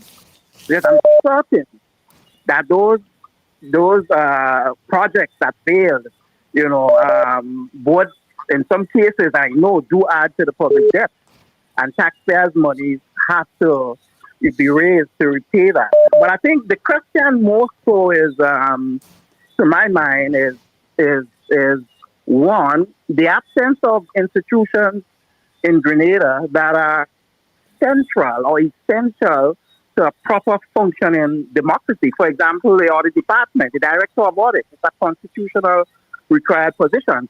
The director of audit is supposed to audit the accounts of the government of Grenada. And must also be independent. And must be independent. Yes, he's independent. Yes, independent of the government operations. But if you remember, and I'm speaking because I used to live in Grenada, I no longer live in Grenada. There was some issues with that NMP administration. I would have been somewhere in 1995 when the now incumbent prime minister had some interference with the director of audit and had removed the director of audit from her position. So you do have, a history of interference, with important constitutional institutions in the country. So that's the other point. The other point that I want to make is it seems to me that what you need in Grenada is a paradigm shift. A paradigm shift to change the culture of the country. Because I'm going to tell you, man, from where I sit, Grenada is not going to develop with that type of culture. Yeah. In the country. I don't mean to cut you. I don't mean to cut you and rush you. But if you want to ask a question, just go ahead, because we have like a lot of calls coming in, and we have about 15 minutes left on the program in total. Yes.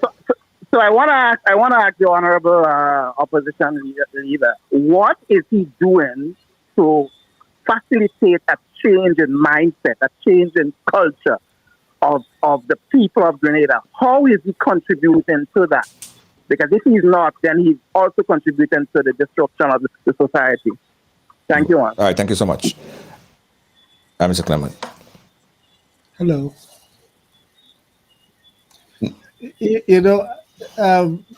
The question can be asked and answered in terms of from where I sit.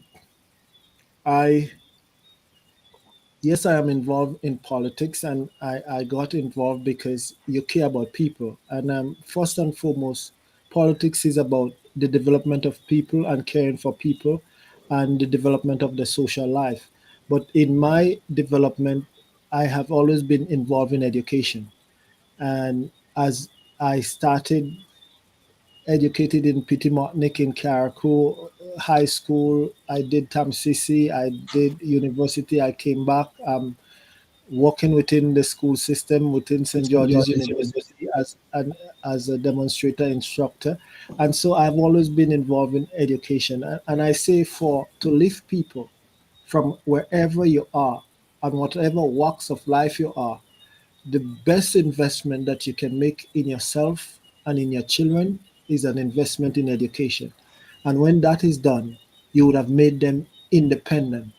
And so they could fend for themselves and nobody can tie them up. And so I would always advocate for everybody, regardless of who you are, make sure you invest in your education and in your children's education. When that is done in a serious way, a consistent way, I do believe the standard of living, the standard of politics, the standard of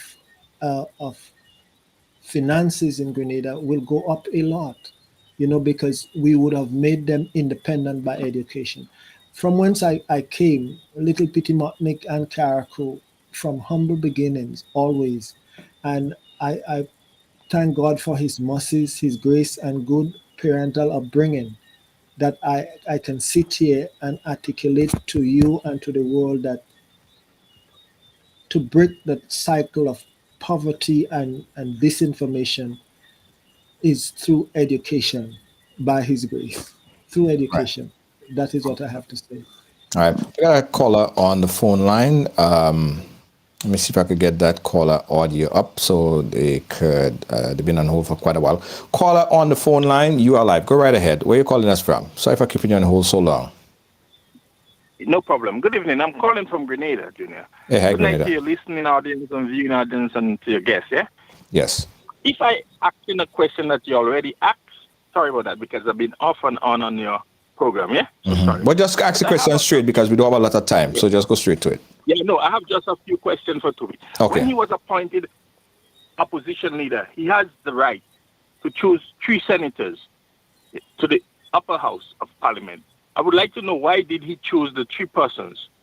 And then what do he think about Tessa Sinclair joining the NDC and that guy Terry Noel also resign and join the TGM? But there is no TGM now. And I would also like to know from him, why didn't he form a party as an opposition leader? That's what I want to know. All right. Thank you so much, caller. Well, the thing about it is, according to the Constitution, the opposition leader has, in the Constitution, the privilege of appointing 3 senators. And the road that I walked to become the lone voice of opposition and not having a party, I went to, it was not only Mrs. Sincere or Mr. Joseph or Mrs. McQueen or Mr. Noel. You could remember too, there were 2 senators from the NDC there, and I had interviewed and asked Miss James within the NDC to be a senator, and she accepted, and then consequently she resigned. I believe I mentioned that I had asked Mr. Deacon Mitchell to be a senator also, but then he declined because he was not interested in frontline politics. I do believe I had discussions with a lot of people, Dr. Patrick Antoine and other people that I had discussions with in terms of the Senate. And I never gave any of my senators any ultimatum or any mandate in terms of the politics. I never asked about that because I do not have a party, and I never tell them, well, you ought to support this party or that party. In the position of the Senate is appointed position, and you are called to serve your country, not to serve the opposition leader, but to serve your country. And so they were always free to make up their mind as to if they want to join somebody else. And I did not have any qualms with whosoever joining. I mean, Mrs. Sincere stated that she joined NDC sometime last year in December. She remained in the Senate even then. Senator Terry Noel resigned. I did not ask him to resign, but I mean, he feel free to resign because he had other things that he had to do with the TGM. So maybe, I do not know if that took off. But no, when you ask people to serve within the arms of government in the Senate, I think it is a noble service that should not have politics mandated to them. And I did not do that. I did not mandate them as to who again. And then he talk about why I did not form a political party. And look at the state of Grenada politics. I never wanted for me to form a political party and then I own it. When I'm gone, it's gone also. I do believe that I said that I try hard to bring everybody, all the oppositions together, because they have a lot of parties that are there and still active. And if they had seen it fit to come together, then probably they might have made a bigger dent in the politics of Grenada as it is. As for now, how it is, I do not know if that dent that is necessary to be made will be made under these conditions. All right. Okay. All right, guys. We have 5 minutes, guys. 5 minutes, and then we done. And we're gonna pose again the direct question to Mr. Clement about if he's going back home. I think we did already, but we're gonna grill in a little bit more within the last minute or so of the program. Caller on the WhatsApp, you're live. Go right ahead. Mr. Toby, Ella, I want to know why go ahead. I want to know why Toby is keeping our NNP secrets. Expose them. I'm living in the diaspora, and I want to know. I'm in the healthcare, and I want to know when I come home that I could be resigning back home with a good healthcare. I'm looking after old people, and I want to know what will happen when I come home. Toby, you need to speak the truth. Expose the NMP. Thank you. When I come home. All right, I can call her. We'll take 2 in 1, Toby. Another caller on the phone line. Caller on the phone line, go right ahead. Is that me? Yeah, call on the phone line, go right ahead. You're live. Where are you calling us from? Yeah, question to Tobias. You made mention that you looking at the landscape and you want to see who is the better options of going forward. In your opinion, who do you think of the two Mitchells is a better option for taking Grenada forward into the future? Right. Okay, thank you, caller. Yeah. Your take, Toby. Which is the better Mitchell? Maybe I can put it this way. The caller prior call, and I'll take it one at a time. The prior caller stated that I am holding NNP secret. And I have not always been attached to Dr. Mitchell to know the leadership, his trappings, is going out and is coming in. You know, one question asked, was I always Dr. Mitchell's keeper to know all his dealings? No, I was not always his keeper. Those people that know me know that there were a lot of times when we did butt heads. Secondly, he asked me about, the second caller asked about the Mitchell. And I would say this, in this struggle for the development of Grenada, I have Dr. Mitchell to get into a foxhole with, and I have Deacon Mitchell to get into a foxhole with. I know Dr. Mitchell that if I get into a foxhole with him, I would have to watch my back. If I go in a foxhole with Deacon Mitchell, I do not know what I have to watch. If I have to watch my front side, my back side, I do not know. You just don't know, because I do not know that is there. One, I know what I would have to look out for because he's a known entity. The other one, you don't know. I mean, what we know is a man with a proven track record for whatever it is. The other one is an unknown entity. Now, you will have to take your chances, and you will have to say, do I go with the status quo that is tried and proven, and by what means there is, that is what it is? Or do you now say, let me open a new page and go to an unknown entity? Because that is what it is. Nobody cannot come and tell me that Deacon Mitchell is this kind of leader. And I would not buy that, because it has not yet been proven. But somebody could come and tell me Dr. Mitchell is this kind of leader that is a son of a gun. And I could say, yes, he is a son of a gun. But on the other hand, one entity is known, one entity is unknown. Hold on, caller. After and that is after, in your own admission, that a lot of the agencies are politicized on unknown transactions, and you're not aware of certain things as a political leader, and it smells I ain't saying that it is corruption, but the optics doesn't look too well. After all of that has been considered, you still refer to it as consistently steadier hands than the unknown. So your decision. Oh, you were talking to me? No, I was saying the comment that you made there was at the backdrop that you just said that that the certain agencies that you was not aware of a lot of the transaction You with. broke up there for a minute. Hello? You broke up for a minute. I think we posted on the caller. Are you there? I mean, the Yes, thing I about am. it Yes, is, I am. Okay, hold on, caller. Go ahead. Hold on, caller. 1 second. Yeah, Toby. no, the question is, the caller asked me to make a choice between Deacon Mitchell and Dr. Mitchell. Right. And I put in front of them the stark difference.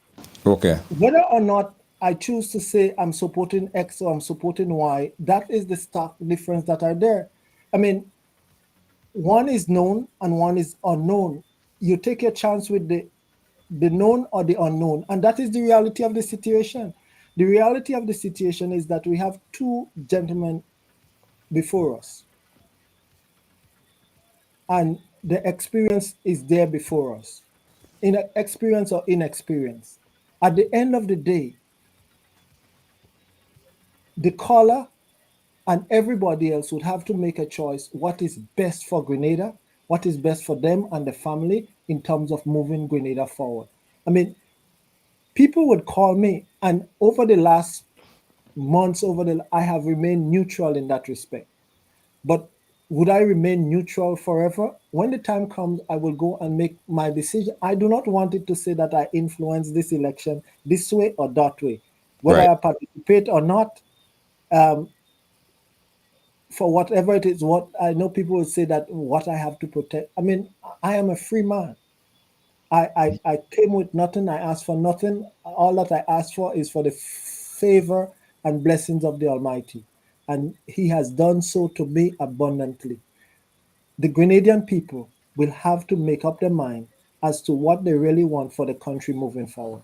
If they want a new slate or if they want the status quo to remain. And Right. they will have to make that judgment. He's asking me to make that judgment for them or make that judgment for me. When you go to the poll election day, whatever you do there, that is your business and your business only. So what he's asking me to tell him my business. Right. Got it right there. All right, caller. Thank you so much. Okay. We got 2 more minutes left. We got one more caller on the line. Caller on the WhatsApp. Go right ahead.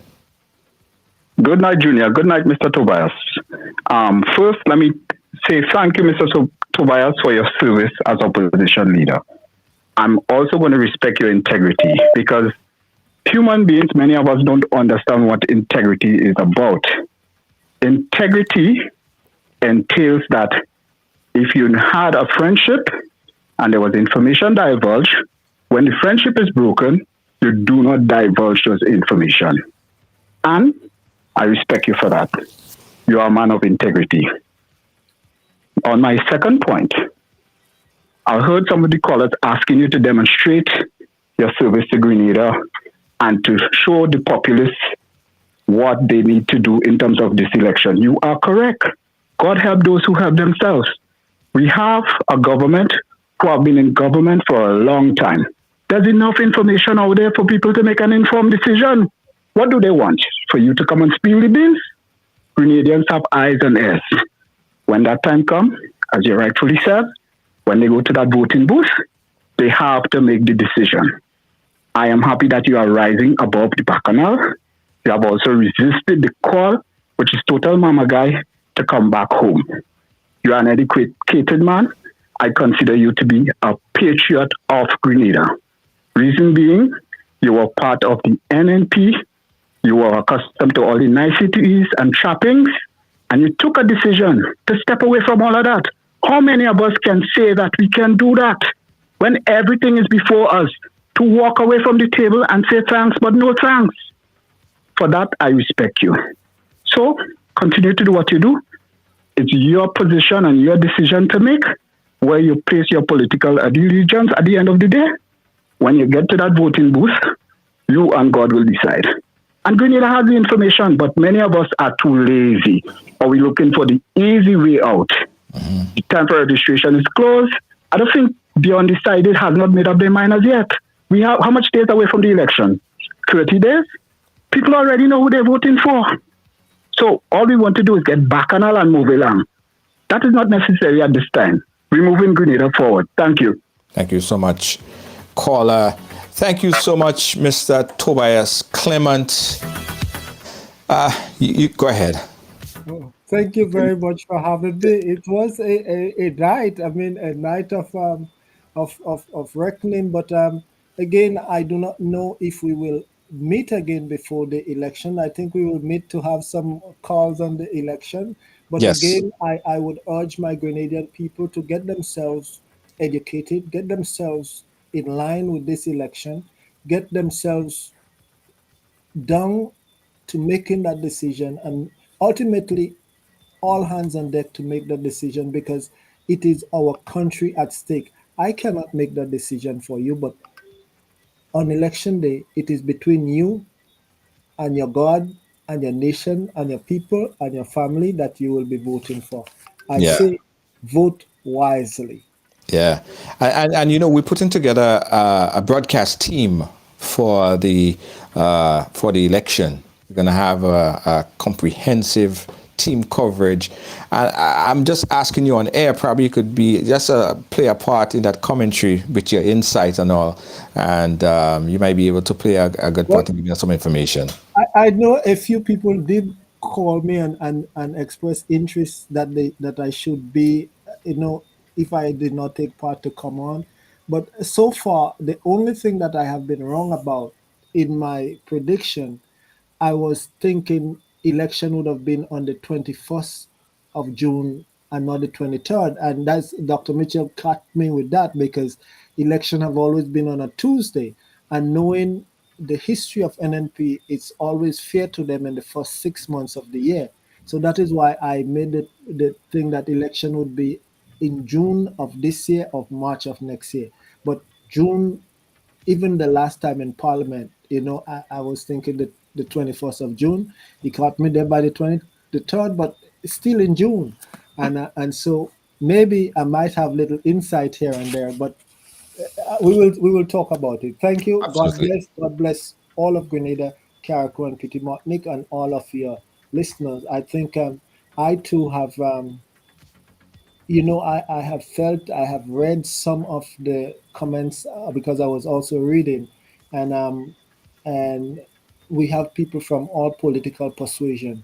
But let us at the end of the day remember that we have a country to build and not to go at each other's throat, right? So let us build Grenada for the good of all our families and friends and the generation to come. Thank you, and God bless you again. Thank you so much, Tobias Clement, Honorable Tobias Clement. We'll keep in touch, my brother. Thank you. Thank you for having me. All right. All right, guys. So I'm going to leave the phone line open again. Mr. Tobias Clement is going to not be able to respond, of course, but I want you guys to talk to me, because I want you guys to tell me for the next few minutes, what were your thoughts, and what are some of the pointers that you would have liked to hear more about, and what are some of the questions that you still have, because there could quite possibly be a part 2 to this conversation. Give us a call, 718-701-5720. Let us chat right now on the phone line. Again, the number is 718-701-5720. Your opportunity to chat with me and tell me what your thoughts are. Let me know what you're thinking. What new information? Did you learn anything? Are you more confused than you were coming in? Whatever's on your mind, give us a call. Open up the phone line, 718-701-5720. And while we wait for the calls to come in, I just want to tell you guys this really quickly, that if you have a business to advertise and you want to send your business viral, right? You want to send your business viral. We just created a brand new package, guys, a brand new package for small businesses, micro and small businesses. So if you have a business, you might think that, hey, you want to expose or send your business viral throughout the world. We could help you take your and transform your business to the next level. So the first step is to make that call or inbox us, and we will tell you how you could market your business around the world right here on Ride Along Live. The first step is to make that call. Got a call on the phone line. Caller live. Where are you calling us from? Hi, I'm calling from Grenada. Hey, caller from Grenada. What's your thoughts? Well, I did not see the first half of the program, but I was able to digest the second half.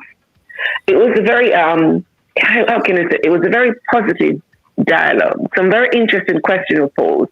From the questions that people asked and the comments I read, it appears that there seems to be a lot of confusion in Grenada about what exactly is an election. Why do you vote? Are you voting for a personality? Are you voting for issues? Are you voting because we have a liberal democracy and voting is part of the whole process? Do we understand what political system we have? It appears as though we are voting for a person, a party, rather than for a system. And I feel, honestly, in listening, and I'm also part of the civil society here, doing quite a lot of work with them. And I've studied government and politics in England as my part of my training. And I feel very sad for Grenada because you know why I'm sad? I think we operate on a pseudo-liberal democracy. It's like you have two legs, one is broken, but you're still trying to function on a broken one instead of stabilizing it. We have a broken system. Our system here has become, in the past few years, something like how can I say, party politics. Party as in fun, dance, drink, that sort of politics. No one, it appears that even our politicians, when they go on the stage to talk, you have to ask us, what is it they're saying? Are they appealing to the basic instinct of the people? Are they educating the people about the state of our nation, our the debt that we're in, our employment, our health, our social security? Are we really looking to remove people from the ignorance that they are in, to take them to a level where they can make decisions? True. Or are we going to spoon-fed them, feed them, clothe them, throw a party, get on a stage, have some idiots, call themselves singers, doing some senseless lyrics, and the people just clapping and laughing and dancing? Is that the political system legacy that we're going to have in Grenada? Yeah. Well, that's the caller. That is why I firmly believe, and I put a challenge out there to the political parties to agree on a debate. Because when a politician is on a campaign, on the campaign trail, and it's just like they're spitting good lyrics. They're just spitting lyrics and get people all wild up. But you are not sharing issues. You can't discuss issues at a rally, right? The people need to elevate and hold their leaders, right, accountable for policies and information. They need to clamor and ensure that there is some kind of debate where we could hear, because there's still a lot of undecided voters. Of course, there are hardcore fans on both sides, but there are a large margin of people who are still undecided. I think it would do both parties justice to have some kind of debate where we could hear some more issues, for them debating more issues on the case. Historically, we have not been doing that. You can only have political debate, as you probably have in the USA or America, or perhaps Trinidad or Jamaica. Yeah. If your people have been educated to understand what is at stake. Yeah. So because you have educated your people to not understand, when you have a political debate, it'll probably be way over their head and they would laugh, because laughter is an expression of ignorance. I'm too proud to say I don't understand, explain. So if you laugh, you ease the pain, Right. We actually need political education back in our system, in our school. We need to teach governance. What we need to teach, we need to teach the system that we have so children understand it. So by the time they're 16, 18, they have to vote. They know why they go to the box. They know why they're going to choose to vote for a particular MP, not because they're going to give you ice cream and cake.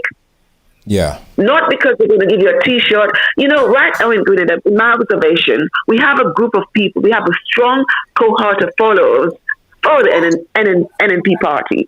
These young men and women feed on the seed program. Do you think that they're going to walk away from the seed program where they're housed, clothed, fed, and go to something that they don't know? Right. It's like being in an abused home. You can tell an abused wife over and over, you need to get out of this house. Why would you get out of the house if you feel that you have nowhere to go? This is a man that I know and he loves me. Yes. This is the political system we have in Grenada. Sure. It's like a sexual attraction. He loves me. He's a good man. He's a nice man. He can whine. He can talk. And this man used political psychology to the letter. It's like a preacher knows how to wind up his congregation to get them to become so vulnerable that they fall down and become defenseless. Right. We have an awful state of political situation in Grenada, and I can sense a revolution, not blood and bath. Mm-hmm. But we do not have the education system. We have a vacuum. We don't have a library where people can go and find information. We don't have an archive where people can go and find information. Why do you think this is so? Because if you educate the people, they'll get power. And if they have power, they don't need Big Daddy to feed, clothe, and house them. Right. It's deliberate. Yes, true. Sorry, Right, I think I said enough. Thank you so much, caller. We appreciate you. We appreciate your input as well. All right, guys. An extended version here of Ride Along Live. Guys, all through this week, we are going to be having... Oh, on Wednesday, I got to tell you guys, on Wednesday, it's going to be a big day. We are going to be inviting some top media practitioners from the Bob Report. We have Mr. Clement. Bob is going to be with us here on Wednesday. Calistro Faria is going to be with us on Wednesday. And two other top media personalities to talk about the importance, the significance of independent media during election. Because a lot of time during this whole campaign season, sometimes the media, the vloggers, journalists are actually almost like the opposition. We ask the hard question when there are no opposition. So that's going to be on Wednesday on Ride Along Live. Caller Live, where are you calling us from? I'm calling from Greenland. Good night. Yeah, good night, caller. Go right ahead. Yeah, I'm a young man, just watch the program there. And with the last caller that called Untitled Tobias, not because the Prime Minister was friend long before, he had to hold the secret. That is one thing a lot of Guineans don't know about. Mm-hmm. Because you and them become... Well, I hear a little bit of an echo. I don't know if I'm on speakerphone or what, but I'm hearing a echo. No, I'm not. No, I don't have it on a speaker. Okay, go ahead. Yes, because your name is good friend from... I grew up from way back. Your name is good friend. I grew up. Some of I get a little falling out. Mm-hmm. Because you had secret on him, your name father. The whole world will have to know your secret that you had on him. And see what Toby say, he don't want to spill the beans.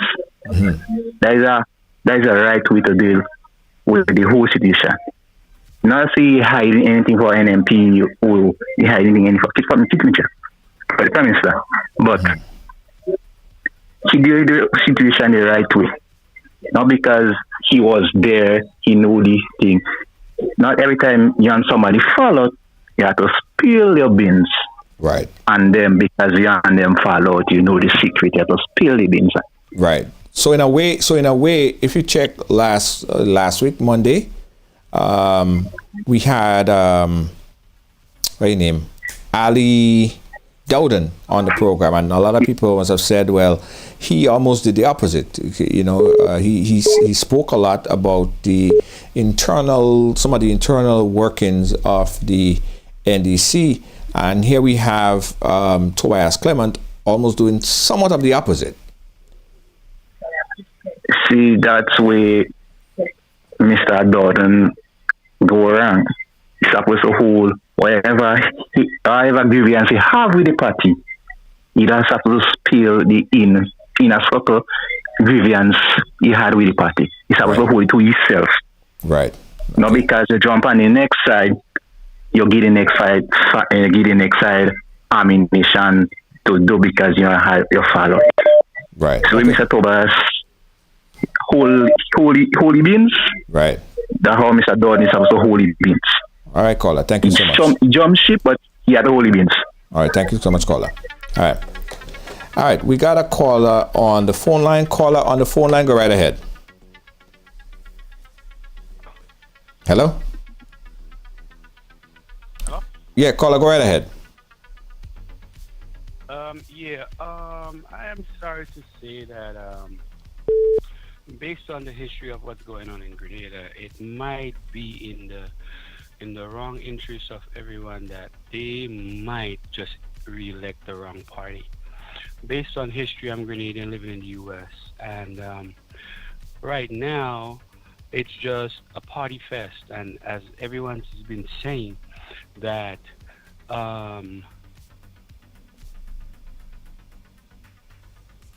Hello? They just want to party. Right. But the interest of the country is not at hand. Okay. I don't think I've been to school with many of the young people in the area of St. Andrews. I've been to the Grenville Secondary School, and I came to Grenada as an example. Right now, I was in the teaching field as an assistant teacher for 2 years. Then I went in the tourist industry.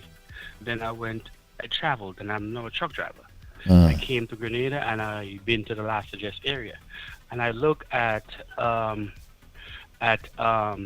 truck driving there, or people building blocks, or doing all these different skills labor, and I look at all the Chinese, and I'm saying, what is it in for the people of St. David's? Right. Who is actually teaching? Who is actually teaching our people to move forward in these fields? I could name all the truck drivers in St. David's. Right. So there are more people. There are more fields that need to keep talking, but nobody is actually doing the work. We need to see and give the people of St. David's a chance. Right. Give them a chance. Give the young people a chance into the skilled labor now. I'm not just talking about everybody being doctors and lawyers and everything, because if you look into the plumbing and electrical and all these, we few and they're dying. Right. So what is it in for our young people in the areas that will help? I cannot tell you a young truck driver that I know of, because I am a truck driver living in the U.S. making X amount of money. Yes. As a truck driver. You understand what I'm saying? Yes, caller. So now, what is it? I think the wrong decision will be made. Okay. But I think the young people need to be given a chance, and I feel bad because the party fest is continuing. It's not party because the people are not educated and right. But that's all. Thank you. Have a nice day. All right. Thank you, caller, so much. All right. We got a caller on the WhatsApp. Caller, you've been holding for a while. Sorry about that. Go right ahead, caller, on the WhatsApp. Yes, Junior, thanks again. Thanks for a second bite of the apple or of the cherry, so to speak. Yeah. You know, I feel a little sad, and the reason why I feel sad, I think many of us have been disingenuous by saying there have not been substance presented in these elections. Because I've been hearing a lot of substance, and it's been coming from one particular platform. I'm able to contrast. Junior, have you been looking at the town meetings and so on of the NDC? I'm going to be quite specific. Have you been looking at it? I've been looking at both NDC and NNP press conferences and briefings. So have you seen information? Have you seen plans? Have you seen initiatives coming from the platform of the NDC in particular of how to move Grenada forward? Have you seen it? Have you heard it? Sorry. I've heard proposals on both sides in different varying ways, and some of them contrast. Go ahead. Okay, let's contrast that with the NNP. Have you had anything new coming from the platform of the NP for this election? Well, go ahead and make your point. You don't have to interrogate me. Okay, great. Because, no, I'm just asking you a question. We're having a conversation here. Because I hear people saying time and time again, they're not hearing anything of substance in this election, and Grenada is only about wine and jam. That is not true. Right. And I don't want to go back into history, Junior, but Grenada is a very resilient place with resilient people. This election in particular is going to shock a lot of people. Grenada has done it before and they will do it again. Grenada does not belong to one man. Some people have gotten into a comfort zone, and that is going to give them a big shocker come the night of June 23rd. Grenadians are resilient, they are educated, and they, for lack of a better word, they take until they can't take no more. Junior, mark my words tonight, we are 1 month away from the election. There is a lot of shocks coming. Yeah. There's a lot of shocks coming. Yes. If you are accustomed with the political culture in Grenada, let me close off by saying this. Since the inception of Deacon Mitchell and the political environment, the political landscape in Grenada has changed. And no one can deny that. That momentum, although kids try to kill that momentum by calling a snap election, it would not be stopped. It's like a runaway train. Grenada is ripe and ready for change, and the change will happen. All right. If you are a political pundit, you will be able to pick it up. What a lot of people are doing is taking the money, taking the T-shirts, showing up on the NNP campaigns and so on, and when they get into that book, they go in to vote for change. If I'm wrong, I'll be calling you back on the night of election and apologizing to the whole world. We're going to be here giving you team coverage, wall-to-wall coverage on the 23rd. Yes. Thank you so much. Before you go, Junior, I just want to say the last thing. The main reason I want to make a call to the NDC. We still have some work to do because people are saying they're not getting the message. So we need to increase the messaging. I mean, some people might say they're not getting it, but that's a call to action for me because there are substance coming from the NDC campaign when I compare it with what I'm seeing on the other campaign. Thank you so much. Thank you so much, caller. Appreciate you. All right, we got a caller on the phone line, been holding for a while. Caller, go right ahead. Good night, Junior. Hey, good night. How are you? How you doing? Good night. Good. Yeah. Junior, after listening to Toby tonight, yeah? Uh-huh. And I don't know if you remember that guy who had fallout with Keith Mitchell before, so that was Terrence Forrester. And you remember he said he have news for us? And he came on and just, all of a sudden, he said nothing. You remember that? Mm-hmm. So when you compare the two gentlemen, they are on the same level, you know, in terms of holding back information and that. But I won't blame them for that, you know. They know what they're dealing with, you know. And I won't blame them for holding back. But these two guys, they've been loyal to the NMP administration for so many years. And I know they didn't get what they wanted and where they wanted in their political dreams, ego, career. And I think they just tell themselves that they should leave. So I won't blame them, you know. Right. Something I want to comment on, Junior. Mm-hmm. Lately, every rally that the NMP has so far, I heard the political leader of the NMP lambasting or saying that the young man of the NDC had bought the party. You heard that many times, Junior, right? Yes. He's been claiming that he bought the party. But, Junior, I would like the leader of the NMP to come and explain to the young people of Grenada how he became leader of that party, you know, Junior. I would really like for him, because he's saying that the young man bought the party. But he needs to explain how he come about as leader of the NMP. That's what I wanted to say. All right. Thank you so much, caller. We appreciate you so much. Right. We got another caller on the WhatsApp. Caller on the WhatsApp. Go right ahead. Good evening, Mr. Junior. Hey. I'm a young gentleman.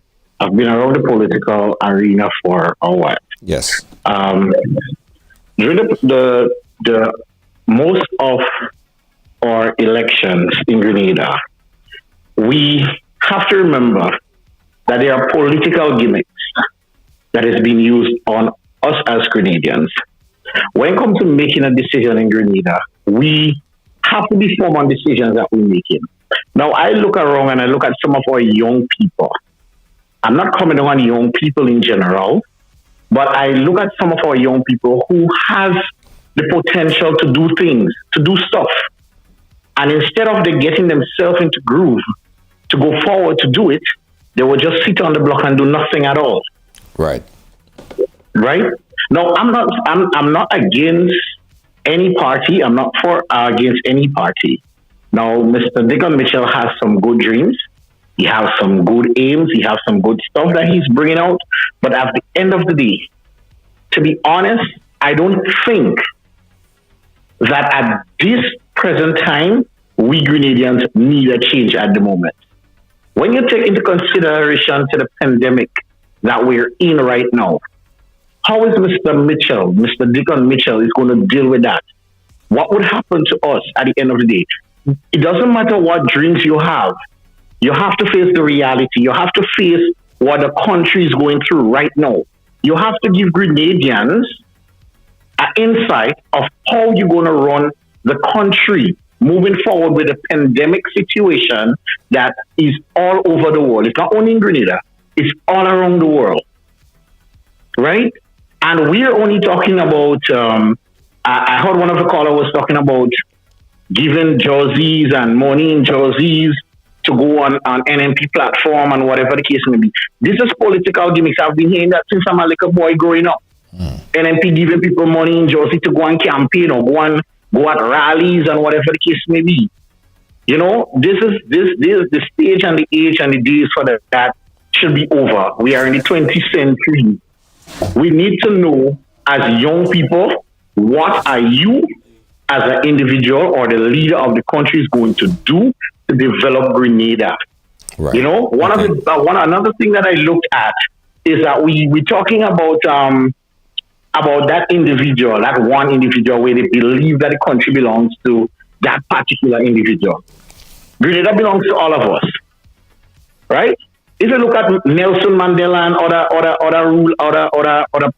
prime ministers and presidents and so on and so forth, they was in power for years. Some of them even died in power. Right. You know?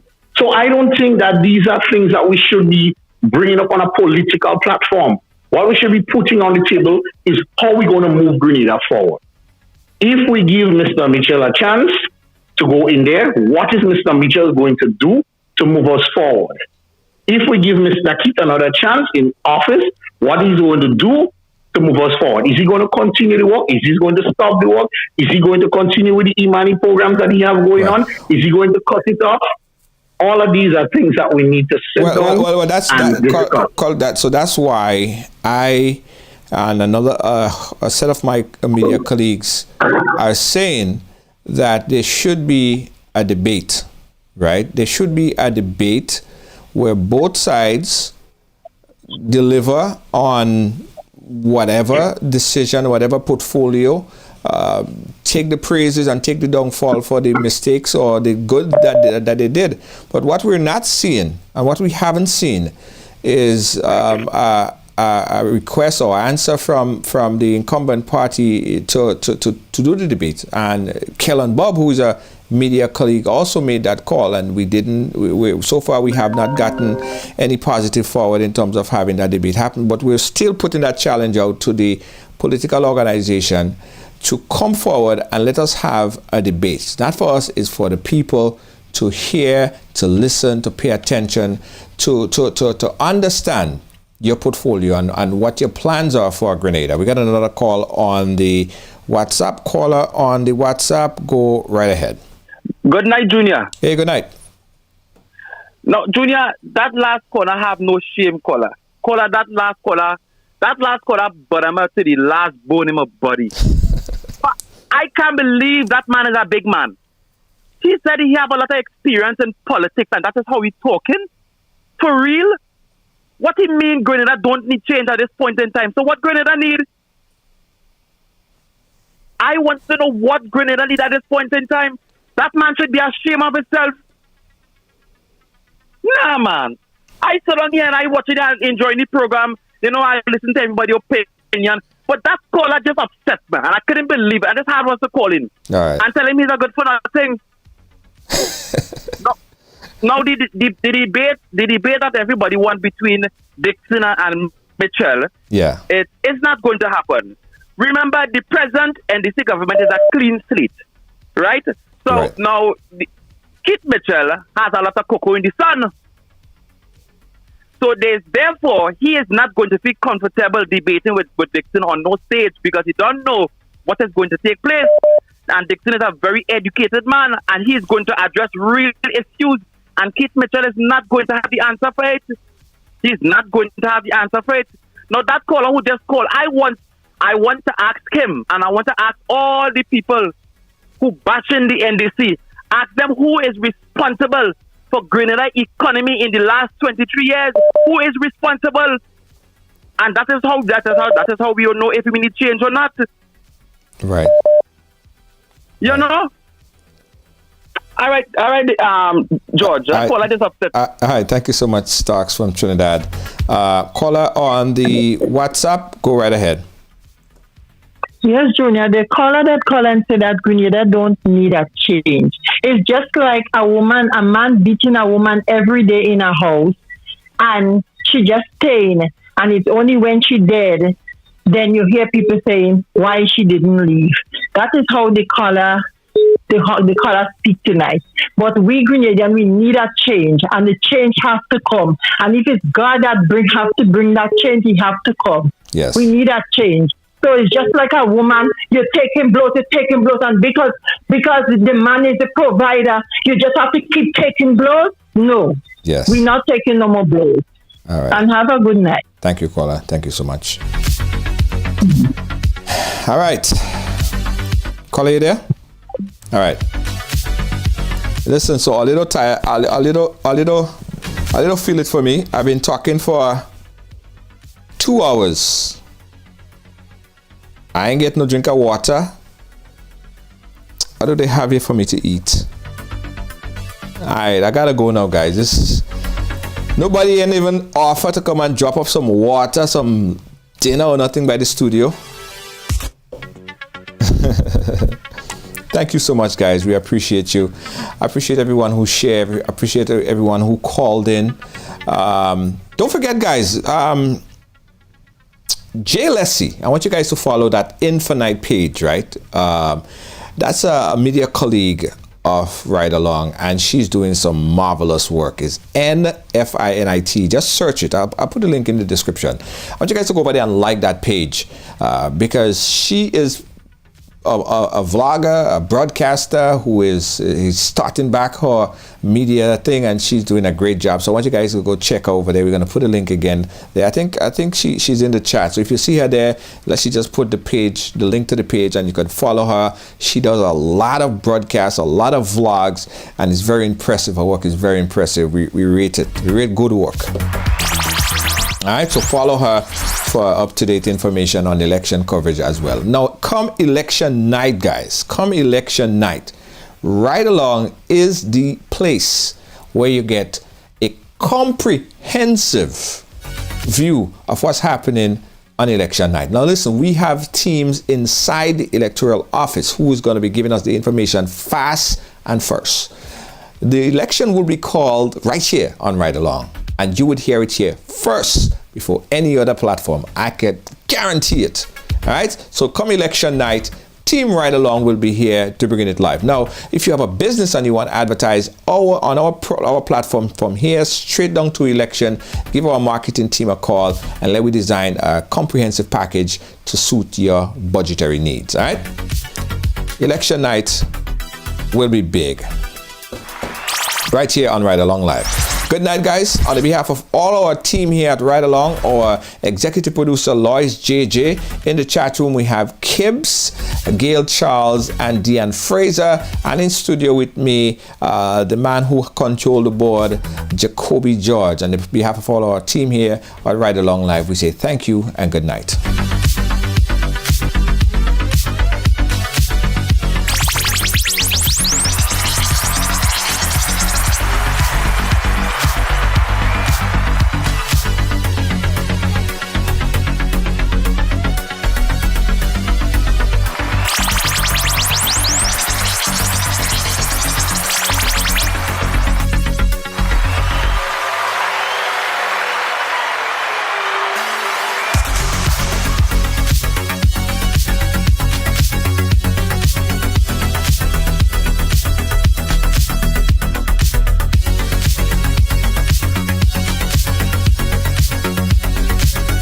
Riders Live, Ride Along Live is brought to you by Buy Brand Caribbean. Yeah, Buy Brand Caribbean. Buy and Eat Organic. The official website launch is on the 1st of June. Buy Brand Caribbean. Get all your Caribbean stuff. I'm talking about all the spices, the nutmeg, the sweet treats, the everything at Buy Brand Caribbean. Check them out. And on the 1st of June, you could go over there and start ordering. I'm talking about all the sweet treats, the candy, the guava cheese, the guava jelly, not forgetting the spices as well. All the different tea, lemongrass, black stage. It's amazing, guys. Buy Brand Caribbean. Buy organic, eat organic.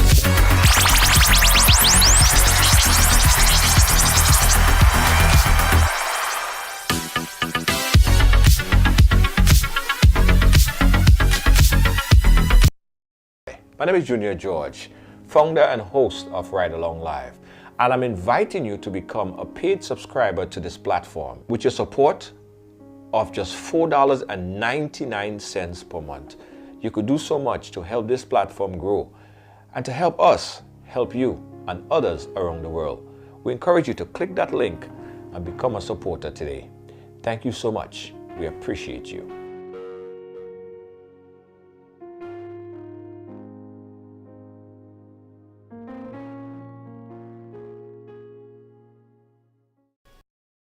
Wait is over. The time is now. The time is now. Get ready for mass. Get ready for mass. Get ready for mass. We are back.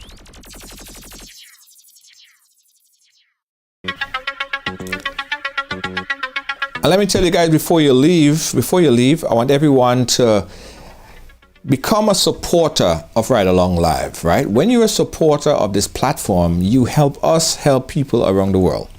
So here's how you become a supporter. You click that link right at the bottom. Right at the bottom, there's like a heart thing shape, and it's blue. You click that, and it's going to give you all the instructions how you can become a supporter.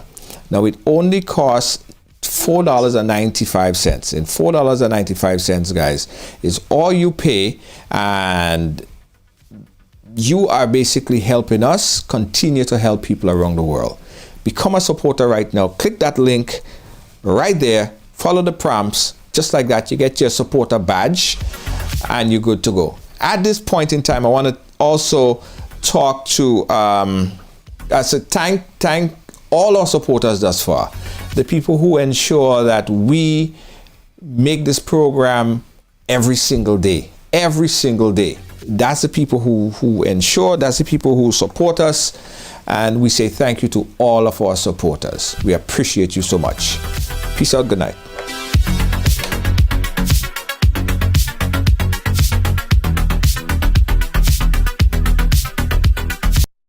Williams Funeral Service serve you with dignity and compassion as you mourn. Every day, we embark on the journey of life, and one day, the journey will end. It's on that day that you can entrust the celebration of life of your loved ones to David Williams Funeral Service. Call 718-291-3823.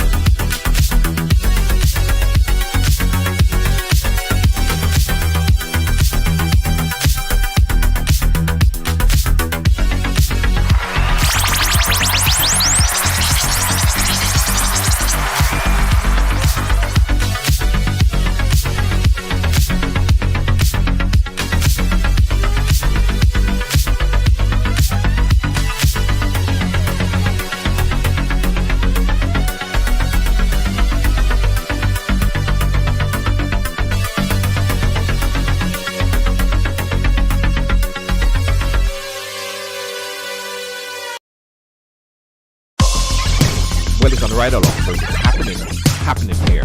Came over here. What does it mean? I grew up in what I guess you call a typical family. We break all the stories, and that's just a fact. And why everyone has a story to tell. Right along live, I mean, yeah, it's the real deal.